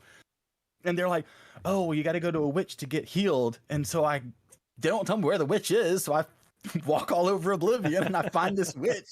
And she's like, oh, you got to do these like 10 things for me. Yeah. So I go walk around all over Oblivion doing these 10 things, which honestly, they were like within 100 yards of her hut, but I didn't know that. It was like, go pick this flower and go find this mushroom and get this water. Mm-hmm. It was like really her front yard, but I'm like walking all over the map looking for this mushroom or whatever it was. And I never got far in the game at all. As far as I got in Oblivion was having this annoying blonde-headed follower, this little porky-looking kid. Oh, yeah. And he was like, he was up my ass about everything. Boy, I was just like, get your tongue out of my ass, son. And he was just like all over it and loved it. And so I killed him and kicked him off a cliff. I was like, we're done. Oh, no. And then I don't think I ever played anymore. Huh. I was playing music like every night in that part of my life, so I don't really have a lot of time, but it was a great game. And then when I was older and Skyrim came out, that's why I went and lined up day release, because I was like, all right, I'm really going to focus on this Elder Scrolls series because it seems really fun and I need to do it right. But what's amazed me about Skyrim, and you can do this, you should do a video about this. Okay. Take the Morrowind maps of dungeons. Mm-hmm. Take the Oblivion maps of dungeons. Really, you could just take rando Oblivion map, rando Morrowind dungeon map, rando Skyrim dungeon map. And you will see them get dumber and dumber and dumber and smaller. Yeah. As the games progress. Like, I went back and checked out Morrowind. Boy, I got lost in the dungeons. Oh, yeah. I was like, dead end. I better just sit here and cry. I don't know where I am, And then Oblivion, I'm like, I can kind of feel my way through this, but there's a couple little twists and turns. And then Skyrim's just like, walk through door. You made it. Well, no, it really is, because they did a better job in Skyrim having like different parts of the case look different. And so you were able to kind of gauge by landmarks, and all the landmarks in Skyrim caves are kind of the same. So if you see a landmark in this Skyrim cave and it's near, the entrance or whatever, you can pretty much kind of feel your way through. Where Morrowind and even Oblivion to an extent, everything is so empty and desolate just because the engine couldn't handle rendering a whole bunch of items, that you're really just basically in this maze. Yeah, that's a really good point. Yeah, there are no landmarks in any of the stuff in the previous two games. Mm-hmm. That's absolutely right, because we subconsciously associate rooms with features of the rooms. Like, this is the Right. red rug room. This is the coffin room. This is the Mm-hmm. the swinging lantern room. Yeah. So, and there's none of that in those. Yeah, because I started to do an Oblivion playthrough, and I think how many episodes did we do in this channel chat? Maybe we did like 12. 10. I did Yeah. 12. I don't know. That was a Okay. random thing. I'm Um. thinking about how many times I saw your videos pop up. Mm-hmm. And if you were like, I did a dozen, I'd be like, yeah, it's about right. Yeah. So, but it's around there. Um. But that was one of the things that I remember, because Oblivion's my favorite game, and I've played them all. I've played Daggerfall, I've played Arena, I've played Redguard. I've played them all. Um. Let's talk about that. Okay. I have questions. Okay. So, but just real quick. So the thing is, though, for Oblivion, like when you go from Skyrim and you go to Oblivion, my first comments, and chat, you can back me up on this. I would just say, wow, that Oblivion, just the world feels so empty. Because there's no clutter, there's no anything. Even with all the mods that I had installed, it still felt empty. And there were so many times I was in alien ruins and I was in different caves, and I'm like, there's nothing in here. It's just room after room that are the exact same. So essentially what Bethesda did, is they had these um pre-made pieces that they basically just kind of assembled together, kind of like an erector set, or of kind of cave, um cave formate, or or whatever, rooms or Yeah. whatnot. And they just kind of put them together, and it's just kind of like, well, but every room looks the same. There's no clutter that distinguishes one from another. The only way that you could distinguish one from another is, wait a second, I recognize these dead bodies of the enemies I just killed. I have killed them. They're here, yes. Yeah, but other than that, yeah, but that's why it's so easy to get lost, because there's no distinguishing features. Right. Um, that is a good point, and I never thought about that, because just going through the sewers at the beginning of Oblivion, it is kind of freaking empty. And spoiler alert, when you go and talk to the Red Dawn people where they kill your little dude, there's like nothing in the sewers where you like meet those Red Dawn people. And I'm like, boy, it's a table and a chair. You would think there would be more down here, like Right. junk and clutter, because I'm so used to seeing how Skyrim is decorated, and it's crazy. Yeah, and I don't think that was just like Bethesda being lazy. I think it's just limitations of the engine at that time. Bethesda's really good at making a game that's the size of an ocean that's as shallow as a mud puddle. That's true. And so with Oblivion, it's a huge world, and it's a huge step up from Morrowind. And the story was super deep, and all of these things that you could do and become were super deep. But where they had to cut was on clutter. Yeah. Okay. Whereas in Skyrim, it's the exact opposite. Yes. Everything's clutter, everything's visible, no storyline, no character options. There is no role playing. Right. And when you started streaming Oblivion is about where I picked up Oblivion recently. Oh, okay. And it was kind of cool. I was like, oh yeah, we're kind of starting Oblivion at the same time.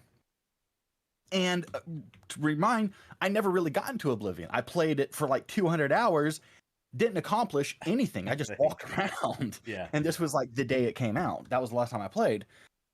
And so I'm actually playing the storyline. I'm really enjoying it. Mm-hmm. I'm doing all of these things. And I'm like, there's so much here. Like every city is like steeped in lore and missions and objectives, and everybody's got something to say to you, and like you can get into a conversation with literally everyone. Mm-hmm. And you want to join this guild or that guild or this brotherhood or what the crap ever, it's like you've got to think about these things before you do them in Oblivion. It's like, oh, I want to join the Fighters Guild. They're going to make you go to 5 different places and do something. And continue to do things thereafter. Like you can't just. And then Skyrim, it's like, you want to lead the companions? Sure. Okay, you're the leader. Yeah, no, it really is. And Morrowind was even more so because there were still like quest markers in Oblivion. There's no quest markers in Morrowind. You just get vague directions from a character, and you try and remember the directions. You either write them down or you bought the strategy guide. But even the strategy guide wasn't always helpful. It basically just gave you the dialogue that the character says, and you still try and follow it. Yeah. Um, and it could take you. It's like if you're having a play session, especially if I'm so I'm a I have a wife and I have three little kids. My playtime is somewhat limited, um and it's just kind of like, well, I have 2 hours to play this night. Well, that 2 hours is spent trying to find a cave. You're not even going through the cave, you're just trying to find the cave. Right. Which there's some charm in that, but it's also really really grindy. Yeah. And Yeah. so as much as now, like, theoretically, I don't like quest markers. I don't like how these games have been dumbed down. But from a practical standpoint, just because of the amount of time that I have to game, I'm kind of glad that they're there, because like I don't want to spend my whole night looking for one cave. Yeah. Yeah. That's yeah, I get that. And that's kind of brings up something that people were talking about with difficulty settings on video games. They were like, should there just be like a freebie setting to where it's just so easy you could just kind of walk through it blindfolded? And I'm thinking of like people that have like, look, I've got 2 hours a day now. Maybe I've got 2 hours a week, and I can't remember even the last time I played it, so I need to be refreshed on what the story is. I'm Uh-huh. like, there needs to be a setting for these people. It's your choice if you play it. Right. It's not hurting you if like some dad who's up at 3 a.m. because his newborn can't sleep, you know, you don't need to give this guy like the God mode setting. Just give him the Right. casual, like, look, I just want to walk around and just like look at stuff. Yeah. Like, please. I don't, and so I appreciate that game devs are willing to put that kind of those game modes in there for people. And I really hate the gatekeepers that are like, they shouldn't have like this kind of game, but that's not real gaming. I'm like, you obviously don't know what real gaming is if that's your stance. Yeah. you know, but when it comes to the Oblivion, what surprised me was just how much depth was there and how much ability there to shape your character the way you wanted it to be shaped. Hmm. Versus Skyrim, it's very linear with these little short branches that branch off, Yeah. and there's zero consequence for any decision that you make, Hmm. right? No matter which side of the tracks you put your decision. You could be like, oh, I will kill them, or no, I'll kill you instead, or I'm not killing anybody. It doesn't matter in Yeah. Skyrim. Tomorrow's still Tuesday, and you're still a Dragonborn, and the guards will still ask you if somebody stole your sweet roll. Nothing will happen Right. if you are over all of the guilds and brotherhoods and stuff, Hmm. So, whereas Oblivion, if you're if you do one thing out of line, that could really affect the whole game, and it's kind of a hassle to reverse it. Yeah. Like if you become a vampire, it's not like, oh, I just got to go to a shrine. No, Yeah. no. It's not that easy. You need to do these 5 things, but you can only do those 5 things in the daytime. BT dubs, you're a vampire and can't go out at the daytime. Yeah. So to me, that's cool. Hmm. And that's where I just felt like Skyrim really kind of missed the mark. They got it visually, and the map is huge and great, but they didn't do too much outside of that. Yeah, and more. I mean, Skyrim story wise is my least favorite, and it's not even close. Oblivion, I felt like was a good mix. Because obviously, the voice acting was fantastic. The characters were really well developed, but the consequences were a little lacking for me even in Oblivion. Because Morrowinds, if you made that sort of wrong decision, they'd ice you out of whole factions. That's really what Skyrim needs. And every time I see these game overhaul mods, I'm like, if it's not doing that, it's not a game overhaul. I'm sorry. Yeah. You just nerfed some stats in the creation kit. And because that's one thing, like I remember we were doing a play. It's my current playthrough, and I'm the head of the Dark Brotherhood, and I'm being attacked by Dark Brotherhood assassins. And it's like, what? Yeah. Like this doesn't even make sense.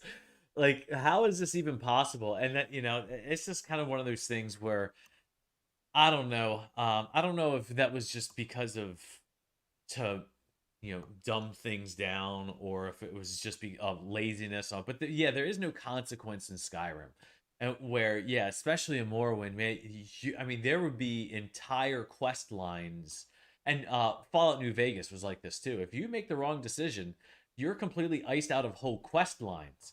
But the thing is, though, that's part of the replayability. That's part of, wow, I was this character, this kind of character, and I know that's my proclivity, but I want to experience the rest of this game. So I need to start being a douchebag character and actually do all these quests so I can do them instead of just always being the good guy or vice versa. Um, Right. and yeah, that's why I hope Starfield does a little bit better of a job at that. I'm not hopeful, but Um, I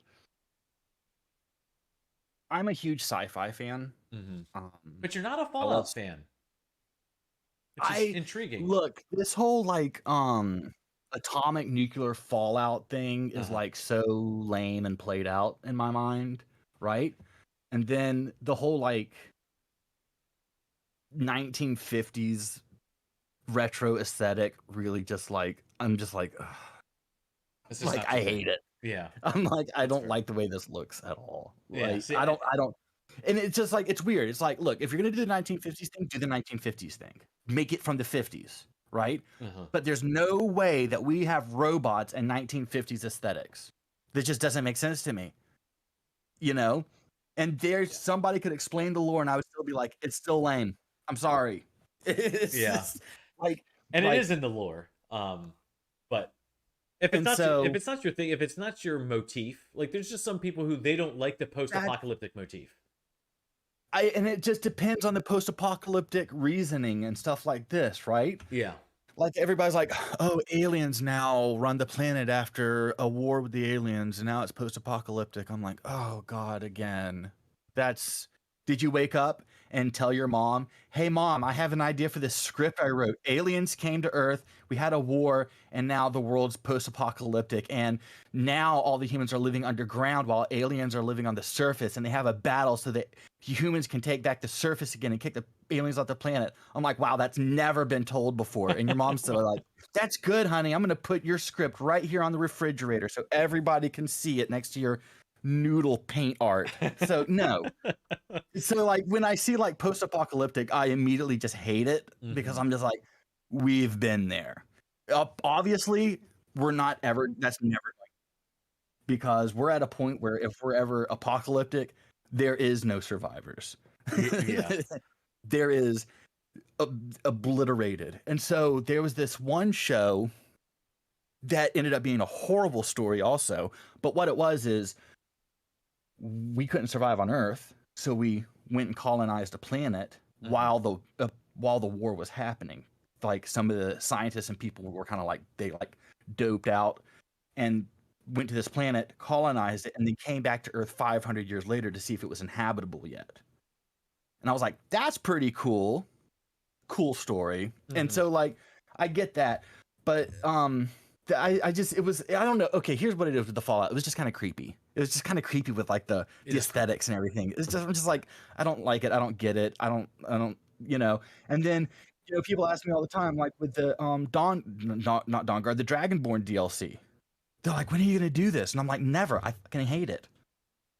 There's no I hate the aesthetics, I hate the houses, I hate the armor, I hate the architecture, I hate the landscapes, I hate the enemies. You wouldn't like Morrowind then. Don't play Morrowind because it's Morrowind, I'm like, right? this is stupid. You have shrimp armor on and you live in seashells and you have giant freaking mushrooms. Like this is the stupidest thing I've ever seen in my life. Who would do this? Where's the logic in any of this? You know? And I remember the first time I went to was it Blackreach and I was just like, fuck is this acid trip? This game was so awesome until they put me in here. What is this crap? You know? And so I hate Blackreach. I just get through it as quickly as I can. I just turn on God mode. I make my power unlimited. I one shot everything, and I'm out. You went from Or I just Skyrim to an opium den, yeah, I'm just just like like, that. this you women from castles and wizards and dragons to mushrooms. This is so stupid. And so, but my tune has recently been slowly evolving Okay. with the Morrowind type of thing. Okay. Um, First of all, I think Skyrim did it poorly. And Okay. this was my first intro to it because I didn't play Morrowind. Mm-hmm. Okay, so this is the first time for me seeing it. If I would have played Morrowind, I might have had a nostalgic hit and I've been like, oh wow, Morrowind, this is cool, it's updated Morrowind. Yeah. But this is my first time seeing it and I'm like, this is stupid because I'm so used to castles and ice and mountains and dragons and wizards and crap, and now I'm in land of seashell armor and mushrooms. This is stupid. Or crab armor, whatever the crap. So, but I don't think the artwork was done well. I don't think the meshes are good. I Mm-hmm. don't think the architecture was modeled well. I don't think they did the style as well as they could have done it. I think they half-assed the DLC. My opinion. Okay? And where I'm pulling that opinion from is over Christmas, I jumped into ESO because they had like a free month. Yeah. And I go to Morrowind. I'm like, this is freaking beautiful. Yeah. This is amazing. Look at these trees. Look at the houses in the trees. Look at the mushrooms. It was just magical. I'm like, this is mystical. This is kind of powerful. You kind of feel it. I get it. I Yeah. got it. Yeah. I got Morrowind when I played ESO. And I was like, Okay. this is done right. Skyrim messed it up. And so I went to my Discord to people who loved Morrowind and that architecture and stuff. And I go, what do y'all think if I kind of did Markarth with a little bit of this influence? You know?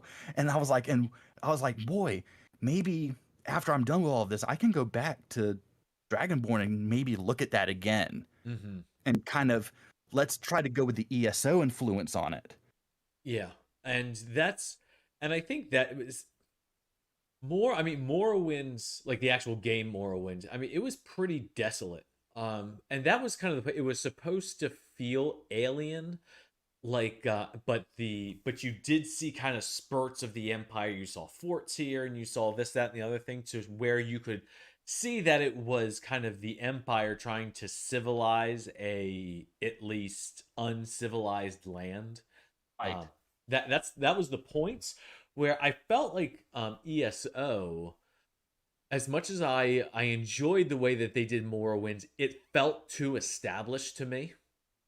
Is that before or after Morrowind the game in the timeline? Well before, so like So 1,000 years before. So it shouldn't be that established then. No, and so that's where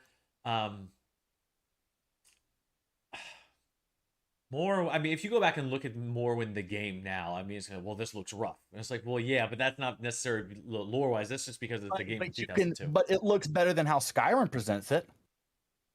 I'm trying to remember seeing BlackRock or whatever it's called in Skyrim looks like crap.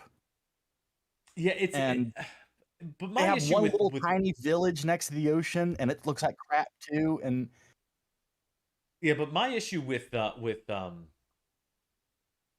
how they do Solstheim in Skyrim, the issue is the same issue I have with every single Elder Scrolls game. It doesn't look lived in. Like, it's like a city isn't 3 huts. That's not a city. Again, big as an ocean, shallow as a mud puddle. You know, there's 12 people that live in Whiterun. So what do you expect? Well, and I think that's it. I think that I don't know if it's an engine limitation or if it's lazy or what. I mean, but I think that's the, whether it's the next Elder Scrolls or Starfield or whatever the case may be. Like, I hope they have upgraded their engine to the point where it can look lived in. And I know in one of the Todd Howard interviews, he alluded to the fact that that's one of the things that this new iteration of the creation engine is supposed to be able to do, have higher population densities and all that stuff. But it breaks me out of immersion because that's my thing. I like immersion. That's when I go into Whiterun, it's like, this is one of the biggest cities in Skyrim, and it's 12 people. And it's like, what is this? It's like it's I see like the concept art and everything just looks bigger and just, you know, um and then you get there and it's kind of like you go to Whiterun in game and it's like this is a city that used to exist, but Disney has rebuilt the city, and here's some caricatures, here's some actors walking around to fill in things for you. Feel free to ask them some questions and stop by the gift Yes. store on your way out. You know, and you're just kind of like, oh my God. Yeah, that's a great way to put it. The actual game is a caricature or a amusement park version of the actual city. And Yeah, it's just like I'd rather just not see the concept art. Because don't give me that expectation. it's true. It's true. I, you know, when I look at the concept art for Whiterun, I just, I'm just some of the stuff it really blows my mind, and then I see other concept art. I'm like, wow, they really kind of nailed it and got really close. Then other times I'm like, boy, that'd have been cool if they really did it that way. Yeah. Yeah, and I'm choosing to believe that it's just an engine limitation and not Hmm. a Bethesda being lazy. Because I don't think Hmm. Bethesda's lazy. I don't think they're lazy. They're a lazy. I think Ubisoft is lazy. You know, but I don't think Yeah, Bethesda's lazy.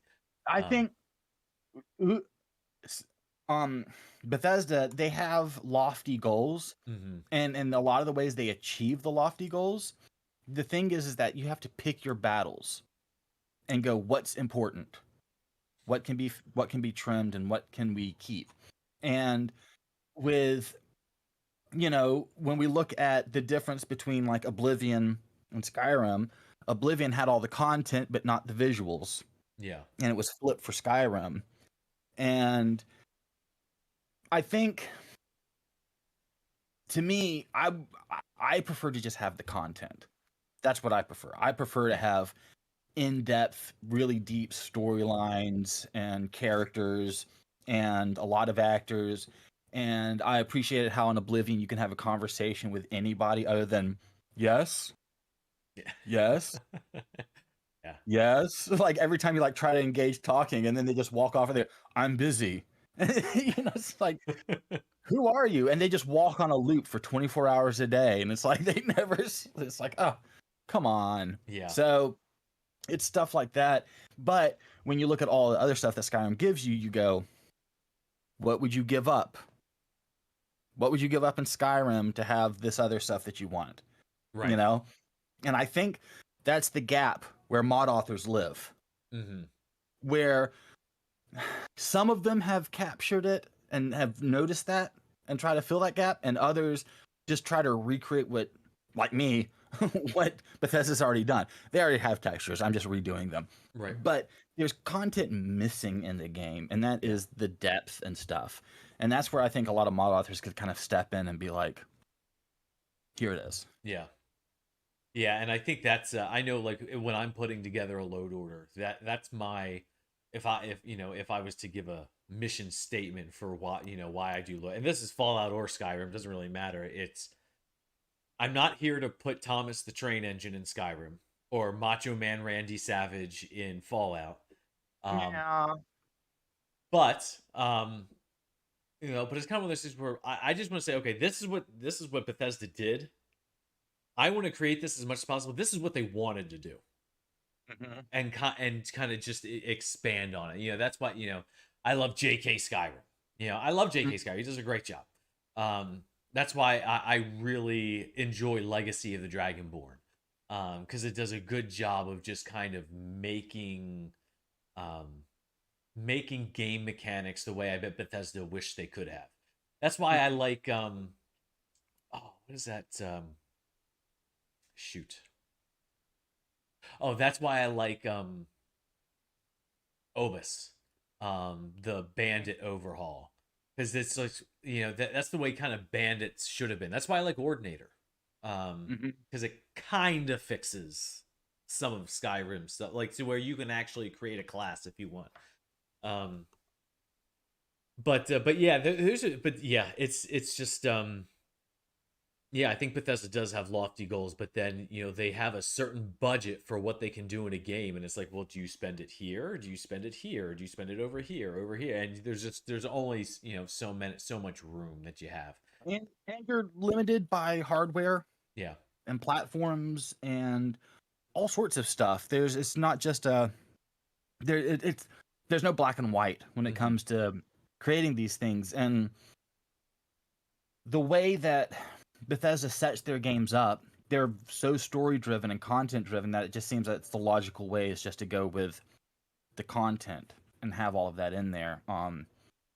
But you lose it on the other side when you have people that complain about the graphics or Yeah. something else that's happening that they're not appreciative of. Um, for me, graphics are easy to fix. Yeah. You know, wait for a GPU patch, let the modders come out with, you know, CBBE and Skyland and all of these and make the game look great for you. Uh-huh. The content is the hard stuff to make. The And it's the quest is least hard. stable when you're putting it in a load order. It's the stuff that will create the most amount of problems, where textures, True. or whatever, And that so, create less problems. yeah, so if Bethesda could just go ahead and do that for us, we'll take care of the rest. Yeah. We'll do the graphics. You just do the content. But speaking of Starfield, before we get to Starfield, just so you don't like post-apocalyptic, but you said you like sci-fi, which sci-fi usually, at least nowadays, seems to have a lot of dystopian elements. Uh, Yeah, do it's you like lame, that isn't it? dystopian feel? Kind of like Cyberpunk is dystopian. That's the first thing that comes to mind. Um, Okay. No, okay. I'm not saying it. I'm not So saying it does it well or not. I'm just saying it is dystopian. let's take a step back on that. Like when I think dystopian, I think alternate future. That's an alternate future that didn't pan out as you would expect it to. That's what dystopian to me would be, right? Like let's say Facebook and Amazon and everybody got together and decided that they could do a better job knowing and providing for the citizens of America, so they just dissolved the government and Amazon and Facebook runs the country. And then now speed it up 200 years. That's dystopian future. So it wasn't like an atomic war or anything happened. It's just kind of like, yeah, it's corporate overlords and we're kind of stuck on the bottom rung. That is cool. When you have Blade Runner and all of those movies, that's cool. Cyberpunk was supposed to be super cool. Visually, it is. Yeah, visually it is. If you want a walking simulator that's just awesome, Cyberpunk is it. The gameplay is hit or miss, but an exploring game, I love it. As much as I love Skyrim in that sense, with no mods, just play it and walk around. I like that. But when I think sci-fi, science fiction to me is a little bit of mystery. And it is humanity coming together to conquer an issue. Okay. And it's science fiction to me is more hopeful Okay. than, like, you could call Blade Runner sci-fi, and it is. No, it's not. Maybe it is. Science fiction to me has to be grounded in science and logic. So when you watch Star Trek, you go, that's plausible. Not now, but maybe 100 years from now. And when you look at like the old 1960s Star Trek, you go, flip phone, X-ray. We have these things now because the people were kids that invented that stuff when they grew up, Yeah. you know? And so you watch Star Trek, you go, plausible. And they go, Star Wars is science fiction. Star Wars is not science fiction. There is zero science in Star Wars. Yeah. It's a space opera. It's an adventure movie. It's Indiana Jones in space. It's a good read. It's a good watch. Mm-hmm. Okay? It's not science fiction. Just like Skyrim is not a historically accurate game at all. Right. You know? It's like calling Battlefield or Warzone a milsim. Mm-hmm. You know, and I love it when people get on Battlefield or Reddit talking about Battlefield and they go, this M15 does not shoot like an M15. You're like, sorry, son, but if you're playing Battlefield for the realism, you are in the wrong game. Okay? So Milsim ain't. And so science fiction is broad, but to me it's a little bit more narrow. I kind of put like that Blade Runner stuff kind of outside. Dune is not sci-fi to me. You know, it's just it happens in the future. It doesn't mean it's sci-fi. So Starfield, not really sci-fi, an adventure. I'm looking forward to it. Yes, I do like the dystopian stuff. I don't like the post-apocalyptic stuff. Okay. I like dystopian is cool, not apocalyptic. I love sci-fi, but you have to know where sci-fi begins and ends. I kind of have it defined as being science and logic based, and kind of hope for humanity and humanity coming together to save the day. Starfield, looking forward to it. I think this is going to be a show off of Bethesda's new engine, and it's going to give us great insight into what we can expect from the next Elder Scrolls. Yeah. And so, if you want to get your modding chops in, go ahead and start on Starfield because it's going to be the same engine and same creation kit. Are you going to mod Starfield? It depends on how much I like it. If it's anything like Solheim or whatever, no. I'll tell you, it'll be a day one game for me, and I expect it to be more busted than my aunt, horn at night. But it's going to be fun, and I'm looking forward to seeing what Bethesda's bringing to the table after all of these years of being basically a lazy child in terms of development. You got to realize, from the release of Skyrim till today, they released 2 Elder Scrolls before. Morrowind and Oblivion came out in a shorter span of time than Skyrim's been out by itself. Yeah. So that's ridiculous. Their focus has been like all over the place, especially when it's just focusing on like Fallout 76, which no one wanted and no one plays. I like Fallout 76, to be honest with you. And then now I will say ESO, I love it. I know there's a lot of complainers about it. They don't like the microtransactions and stuff. What did you expect?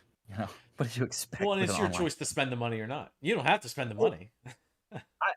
You could literally just pay the $10 for the game or whatever it is and never spend any more money and play the whole game. Yeah. Okay? You just got to play longer. Right. Sorry, but I'm not, because I want to play longer. Right. But the ESO was really nice. And if Fallout 76 is anything like ESO, then good.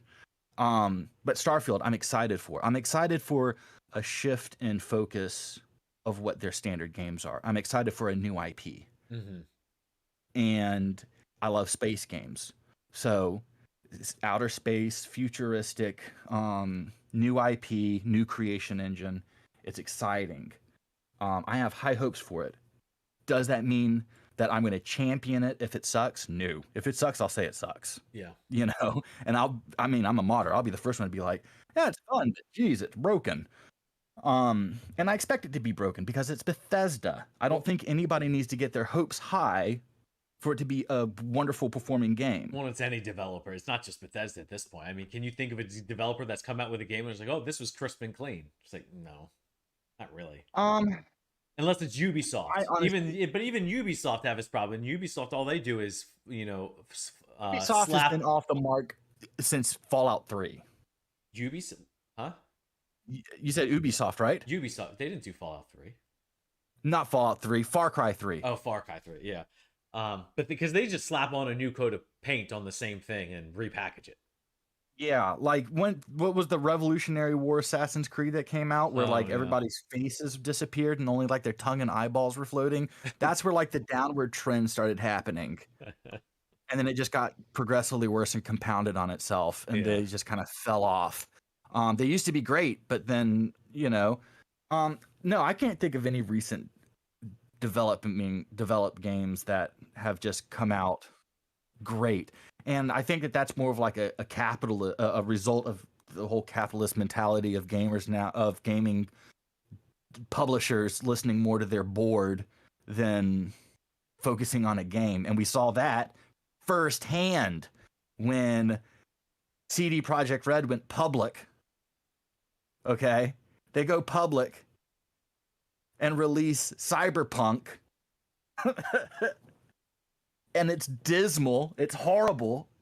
For And here console, we for are sure. Yeah. over a year later, and it still hasn't been patched or fixed.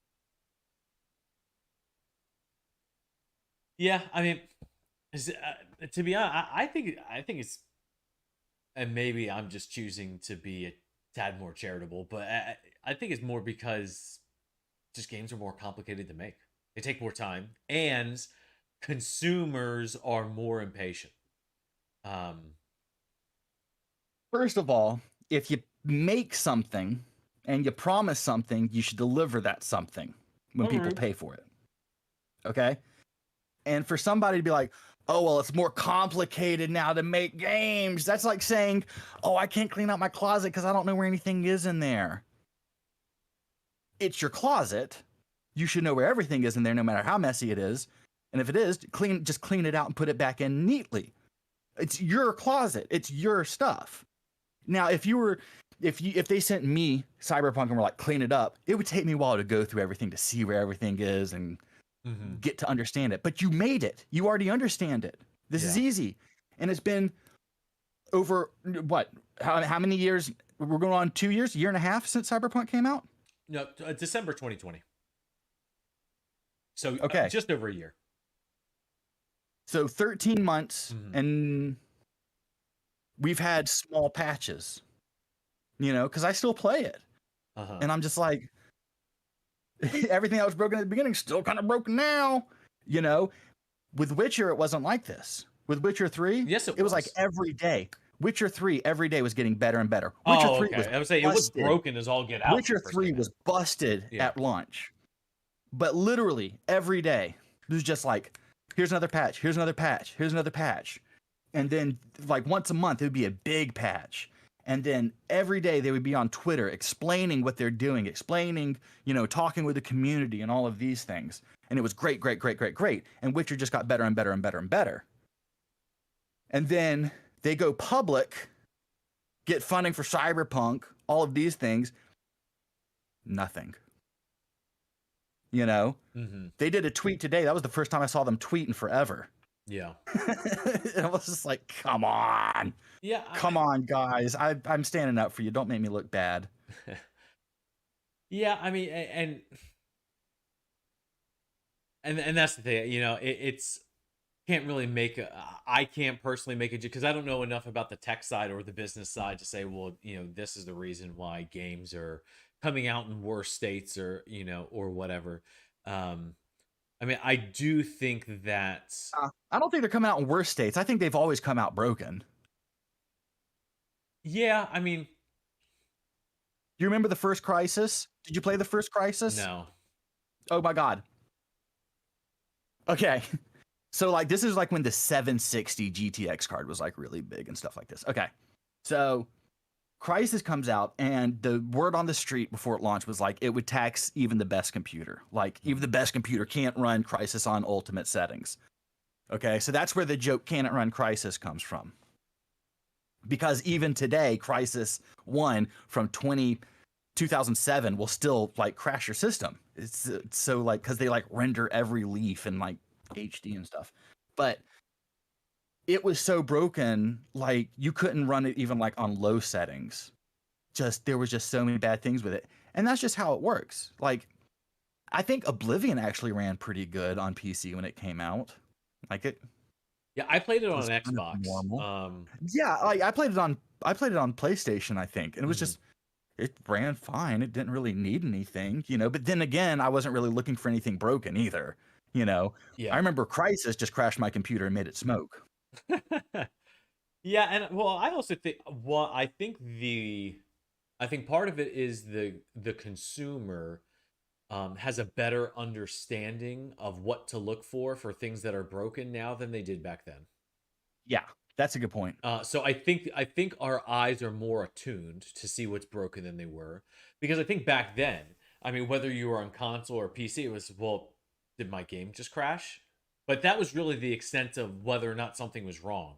If there was, wow, there's just this NPC moonwalking across the streets of Chaden Hall. Oh, I don't care. I'll just move on. Yeah. Where now it's, well, there's this nav mesh issue that could cause this issue, and so on and so forth, and it's just kind of like, I think now, because especially I think this is one of the disservices that modding has done to the video game industry, is it's kind of let the consumer peek behind the curtain. And so now it's the, well, now we see all the problems. Now it's a, now where at least my still ignorant eyes of how things work. But I can a lot more now say, wow, I'm seeing all these issues with these games that I never would have seen before. But I've seen them before because I've tried to educate myself to see how mods work and all that stuff. So now I see things that I never would have seen before. And so now it's, well, in my head, it's broken, because once you start to see them, you can't unsee them. Um, and so that's where I think just we're just a lot more sensitive to imperfections in games than we used to be. That's a good point. I think there's before, if like the worst thing was an NPC moonwalking, I would be fine with it, and wouldn't complain at all. I think it's some of the bigger issues where it's just takes you out of the game in a lot of ways.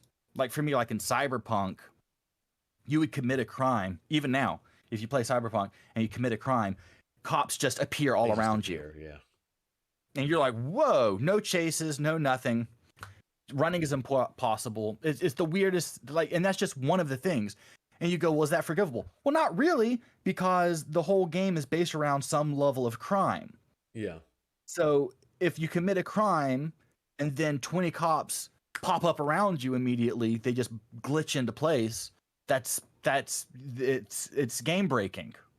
Mm-hmm. And that's just one of the few in that game that have been there since the game launched. Yeah. Right. And that's kind of where I'm kind of seeing this disconnect. It's not the fact that the game comes out buggy. Games have always come out buggy. Mm-hmm. There were instances, I remember, for the NES, for Mario, right, where back then you would move in frames and you would move at certain pixels and stuff, right? Anyway, it didn't matter. So, and it went with like how your TV synced and stuff. So I would know how to do things in Mario, and then I would go to my friend's house and try to show them, and it couldn't do it. And I would see on their game cartridge, there would be like Mario V1.6321, and mine's Mario 1.2370. So they never updated the game, but they would re-release the game to their manufacturers, so you never knew which version of Mario 1 you got. It's not a big enough change for you to be like, oh, the sky is green now, but it's like these little bitty tweaks that they would do to the game. And so they've always kind of been doing that.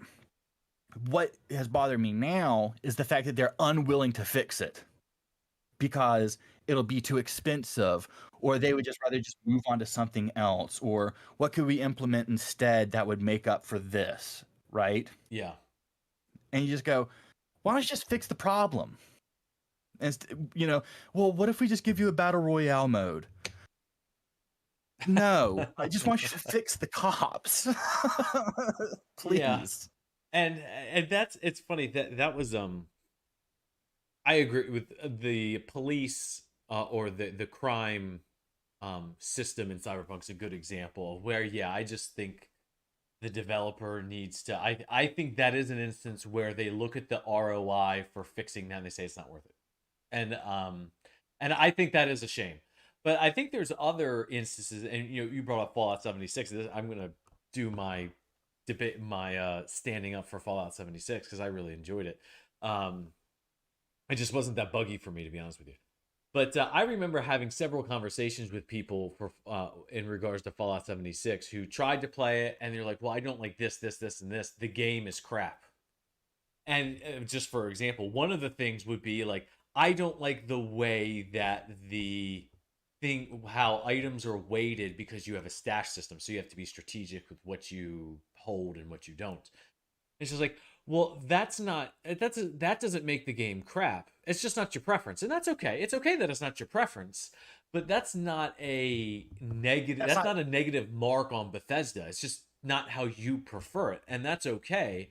But the fact that I think that bobby pins shouldn't weigh 1/100th of a pound. I feel like they should weigh 3/100ths of a pound or 1/1000th of a pound. It's right. just kind of like, really? Or if it's It- just like, well, if I break down this bottle is weighs a quarter of a pound, I break it down into three pieces of glass, but now it weighs three-quarters of a pound. right. Well, why should it do that? That doesn't make sense. It's like, you're right. It doesn't make sense, but now you're just, and you're right. They could fix it, but you're just looking for things now. Like Yeah, yeah, that bugs me. we're arguing over shades of yellow at this point, and it really just doesn't matter. Yeah. Like game breaking for me is like if I was to walk into Whiterun and all of the textures are still the LOD textures. That's bad. Yeah, that is bad. Yeah. That is Okay. bad. When you you can never get to the giant in time when the what their nuts are fighting the Companions. giant at the Yeah. beginning of the game, the companions, right? And it's like you can never get there in time. That's bad. You Yeah. want to be able to get to the giant in time, or though these are issues. Mhm. Okay, but going the swing speed on the one-handed swords, I literally unplayable. And then you just go and like tell the devs like, I'm gonna kill your family with that one-handed sword that you need to fix. Right. Okay, my day is ruined. I don't know why I spent $60 on this. You suck. You're like, holy shit, dude. Yeah. Like, chill. And I see this Yeah. like with Battlefront 2042. I'm just like, y'all are just ridiculously idiots. Like some of the things that on the hills that you're willing to die on. Yeah. Well, and I think that's where as gaming has become more and more mainstream. Um, and you see it as a mod author, we actually already touched on it. The consumer is becoming so much more entitled, because not only do they think a game should be bug free, and that to a certain extent I agree with. The companies should stand behind and support their games. But then they'll go and say, I don't like this. They don't understand the difference between I just don't like it because it's my preference or because it's poorly made. In their mind, it's synonymous. It's I don't like it, so therefore it's poorly made. And it's just Mm-hmm. it's the same thing with mods. Mod authors see that all the time. I don't like this, so therefore it's poorly made. And it's just like, man, no, it's just not your preference, and that's okay. That doesn't mean that you cannot like something and it be good. You are a fallible human being. You are capable of not liking something that is well done. And it's just and I think that's what, I don't know if it's just a arrogance or what it is. It's like, well, no, I would like it if it was done well. It's like, well, no, not necessarily. Like, there's tons of pieces of art that I don't like, but I'm not a particular fan of Van Gogh. I think he's a great historical figure, but I don't really like his paintings. That doesn't mean they're bad paintings. That just means I don't particularly like them. And I think, and I think that's, and I do think a lot Yeah, of but you're not times, gonna like game tell devs Van Gogh. You're not gonna be like Van Gogh, go kill yourself. Your art sucks, and you've ruined go my cut life off your because I ear, had to Van look Gogh. at You're it. terrible at this. You know? Yeah, like I think social media has kind of ruined people. Everybody has a voice now where most people shouldn't. I still believe in that system. Yeah. So We need to go like back just to the I feudal believe that like system. 60% of people shouldn't be allowed to vote. I think we've proven this. So like I just there's just I I think that there's faults on both sides Yeah. where more and more game companies are getting snapped up by large corporations that are looking at analytics versus making a good game. Yeah. And then on the other side, you have fans that now are that much closer to these companies that they can really just bombard them with just negativity. And that's what people seem to feed on, is that negative headline. Everybody wants to be that quirky tweet that zinger. Everybody wants to just put that zinger in and be that person. And instead of being somewhat positive, going, hey man, this sucks, but this is why. Why did you do that? Was there a purpose that I'm missing here? Can you explain it? But with like Battlefield 2042, they sold you on this marketing hype, and half of it was never included in the game, which was later then just canceled. And people are like, I paid $60 for all these things that you promised that, and Yeah. now today they're going, we're considering some of this game being free to play, and it's like after I paid for it. It's EA being EA. You know, so because they want to start recoup, and so it's just those types of things. Yeah. You know, and so and again back to the CD Projekt Red thing, these things never happened with CD Projekt Red until they went public.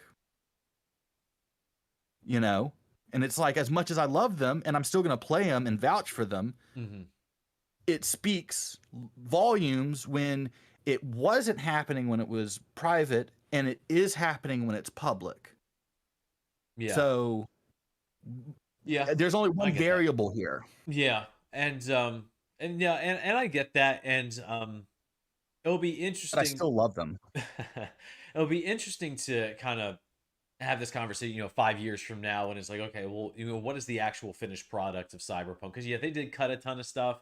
I mean, there's a ton of, I just played through the Outer Worlds, maybe 9 months ago, did it on the channel, and you could just tell walking through it, like, man, there's a ton of stuff cut from this. Now, this was before they were bought up by Microsoft, so I think it was more of a funding issue than like we're just trying to, make our profit and loss look better. But yeah, I mean, but even Red Dead Redemption 2 was like that to an extent, when it came out. But Red yeah, Dead was actually pretty good when it came out. I didn't feel like it had. PC There was was a a couple mess. of bugs, but they were like weird random bugs.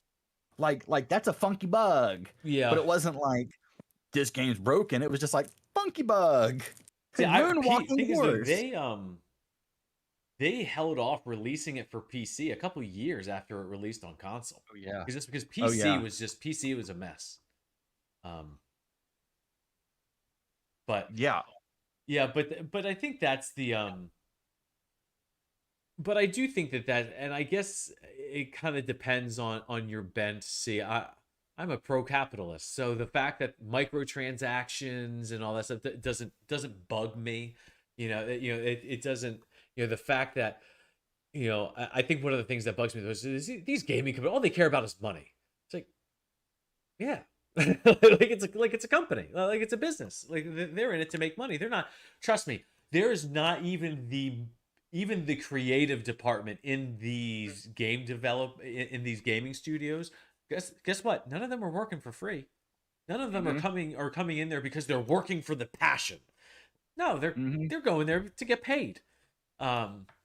And so that's when I hear that, well, they're just trying to monetize everything. Well, yeah, of course they are. I would too, and I don't blame them. You just choose not to buy it. That's the thing. The consumer thinks I pay $60, so therefore I should get everything in this IP for free, included in that. And it's look at ESO, and it's just kind of like, no. Like you get what the dev releases, and there's a huge class action suit going on against Bethesda for Fallout 4 Creation Club, because you have a bunch of people who bought the season pass who says, well, this should include Creation Club, and Bethesda is essentially saying, oh, it doesn't. Yeah. I think there's two faults to this. On the fault of the consumer, it's you didn't read the fine print, or you didn't listen to what the person was telling you in the commercial, right? Or you didn't listen to the press conference. On the other side, with companies, you didn't explain it well enough, or you promised them the world and then they get there and it's a walled garden, right? Both sides are kind of at fault and need to explain things and listen better. For freaking microtransactions, as long as it's not pay to win, go for it. Yeah. I was talking about it today because they were like, because Battlefield's never had microtransactions, so we were like, what would you think if they had microtransactions? I'm like, they're cool as long as it doesn't give you a leg up strategically. Yeah, whatever. I don't care. I like the individuality and the uniqueness that it offers to players to kind of show off things they want to be, as long as it doesn't pull me out of the game. Like, I don't want to see somebody running around as like Ronald McDonald. That would be kind of stupid, and I would probably not play the game. But yeah, if there was like various cool armors or uniforms and stuff like that, that's fine with me. I think that that's cool. And so I'm all about the microtransactions, but I think there's a line, okay? Like you can't release a half-ass game that's broken and then ask for money on the side to get extra stuff. It's like, why don't you use the money that I've already given you and fix the game? Yeah. And then you can give me some microtransactions. How about that? Yeah, and I can understand. And there definitely have been some games where it's like, yeah, we released this buggy, messed up game, and not only are there microtransactions, but they're selling you in addition the fix. And it's like that. Now that is slimy, and that's not cool. And if you do, and if you argue against it, they're like, "Oh, are you like some anti-capitalist fascist?" And it's like, no, I'm like any normal person who wants whatever I just paid for. Yeah, and that's where I think that gamers don't always do a good job of understanding what they're getting. And now I agree that, companies need to do a better job of explaining, what they're delivering. Mm-hmm. Um but but the thing is though, that's why, like, guess what? Well, if I don't pre-order the game. But the thing is though, if I don't pre-order it, I can't play the beta before it releases. Mm-hmm. So what? Like, wait 6 months and buy the game. Well, I don't want to wait. Yeah, Well, because it's like if all of that's your the friends consumer's jump in, problem. you want to jump in with your friends too. You don't want to be 6 months late and then your friends are like, 100 levels ahead of you. Like imagine like me have been playing ESO for 8 months now, and you're like, "Hey, John, I'm gonna play ESO with you too." I'm like, dude, I'm so far ahead of you. Like, Mhm. I would love to play ESO with what's his nuts, the guy that you hang out with, Oh, Odin, Verdict of Odin. Verdict of Odin, but he's so far ahead of me, it wouldn't be fun for him. It wouldn't be fun for me. I say he would play with you. I say he plays with me, and I'm like It level wouldn't be fun for 8. me to just be like him one hitting everybody and me just like with my little wooden stick like beating a goblin over the head. I'm like, die. Yeah. You know, that's not fun. But I get, I I get both sides. But I think that games right now are kind of going through this evolution. Hmm. Um much like how movies are. Everything's kind of coming to a head. It's coming to a breaking point, a boiling point where some it's either going to get a lot worse in terms of creativity and uniqueness in games, Uh-huh. but they're going to get a lot better, more streamlined, and less bugs. So, but basically, what I'm thinking is there going to be a Marvel universe type of approach to making video games Yeah. going forward? Okay, where here's the formula, here's what works, this is what people likes. You punch in the numbers. It's like doing one of those Mad Libs when you were a kid. Yeah. Give me a name, give me an adjective, give me new video game, and they just kind of punch those things in and go new video game, and everybody goes, it's great because there's no bugs and I know exactly what to expect, and it's just like the last video game I played and I don't have to think, and it's great, you know. Okay, and now everybody's happy because they're getting what they paid for, Right. but you get the same Marvel movie over and over again. Which one do Right. you want? Well, but that thing is though, I also think that in that, at least from a market standpoint, you're then creating a fertile market for like indie developers and stuff like that. Like, cause I mean, it's funny. One of the games that I've been I usually have like YouTube up while I'm at work, just for background noise. Oh yeah, And one I of the do that. things that I've been having is just people playing Escape from Tarkov, and I'm watching. I have no idea what's going on. But from everything that at least I'm starting to understand, it has a really big learning curve, and it doesn't have any tutorials. It just kind of throws you in the deep end and say swim, chump, and that's pretty much it. Um, and so, but that's by an indie developer. That's they're coming out with something different. Now that may not be everyone's cup of tea, but Mm, it's something different. Same thing with like Kingdom Come Deliverance. It was an indie mhm. publisher. Now, granted, the indie publisher that had success and was bought promptly. Um, but creating a market for indie developers to kind of have a more creative approach to creating games, because everything has its cycle. where what people are complaining about now, as far as we don't want things that are buggy, we don't want things that are, it's like, okay, well then you're going to be giving up some of the creative, you're going to be giving up the innovations, because one of the reasons why, people complain about Fallout 4 and Fallout 70, so, well, it was so buggy at launch, yada yada yada. It's like, but yeah, what they were trying new things, like the building system in Fallout 4, especially when it came out, but it still is, was the way that you, it was so revolutionary for that type of game. It had never been done before. And so it's just like, were there bugs? Well, yeah, they're trying something new. They're trying to be innovative, which is what people say that they want, until it has consequences. Mm-hmm. And it's like, well, I can't be creative and be, a polished diamond. It can't be both. It's one or the other. Mm-hmm. Um, and yeah, but I think you're right. I think you see bugginess, at least in the short, when I say short term, over the next 10 years, let's say, is going to win out over creativity, because it's the bugginess that's going to hit the bottom line more than the creativity. But Mm-hmm. that's going to change, and when people are like, what, I've bought Assassin's Creed 10 times, and I've bought the same game every time, which is what it already is now.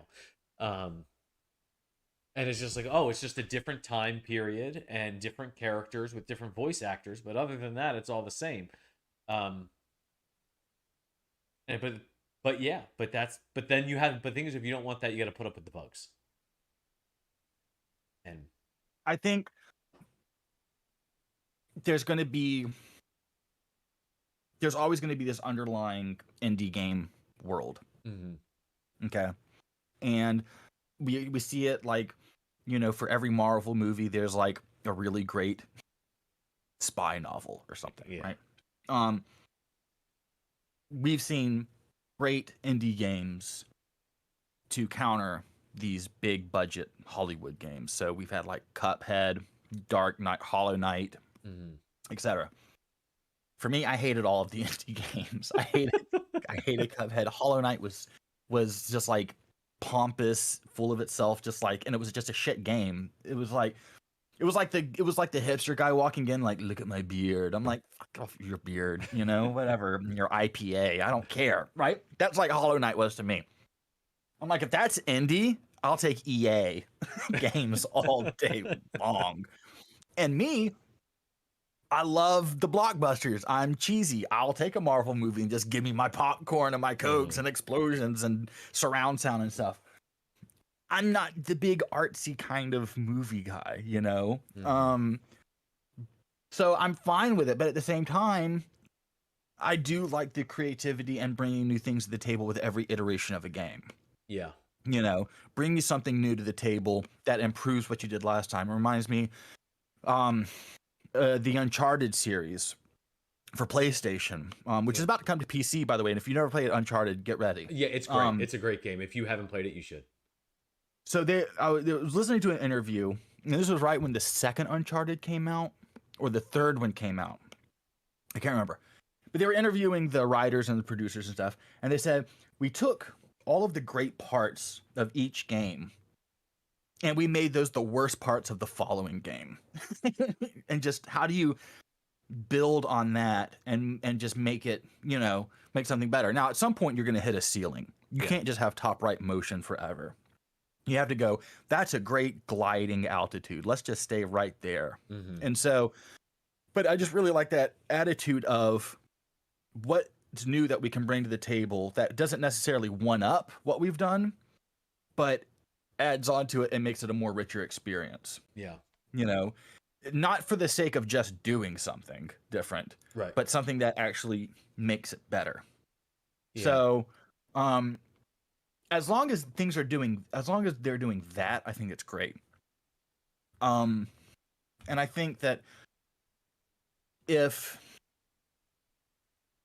it's weird because there's two sides of game dev. You have your corporate and your art. Mhm. Back in the 90s and the 80s, the corporate was the art and the art was the corporate. So the guy sitting there doing hand drawing the graphics with his buddy who is hand coding, they're also doing accounting and business decisions. Yeah. So that's just how it was.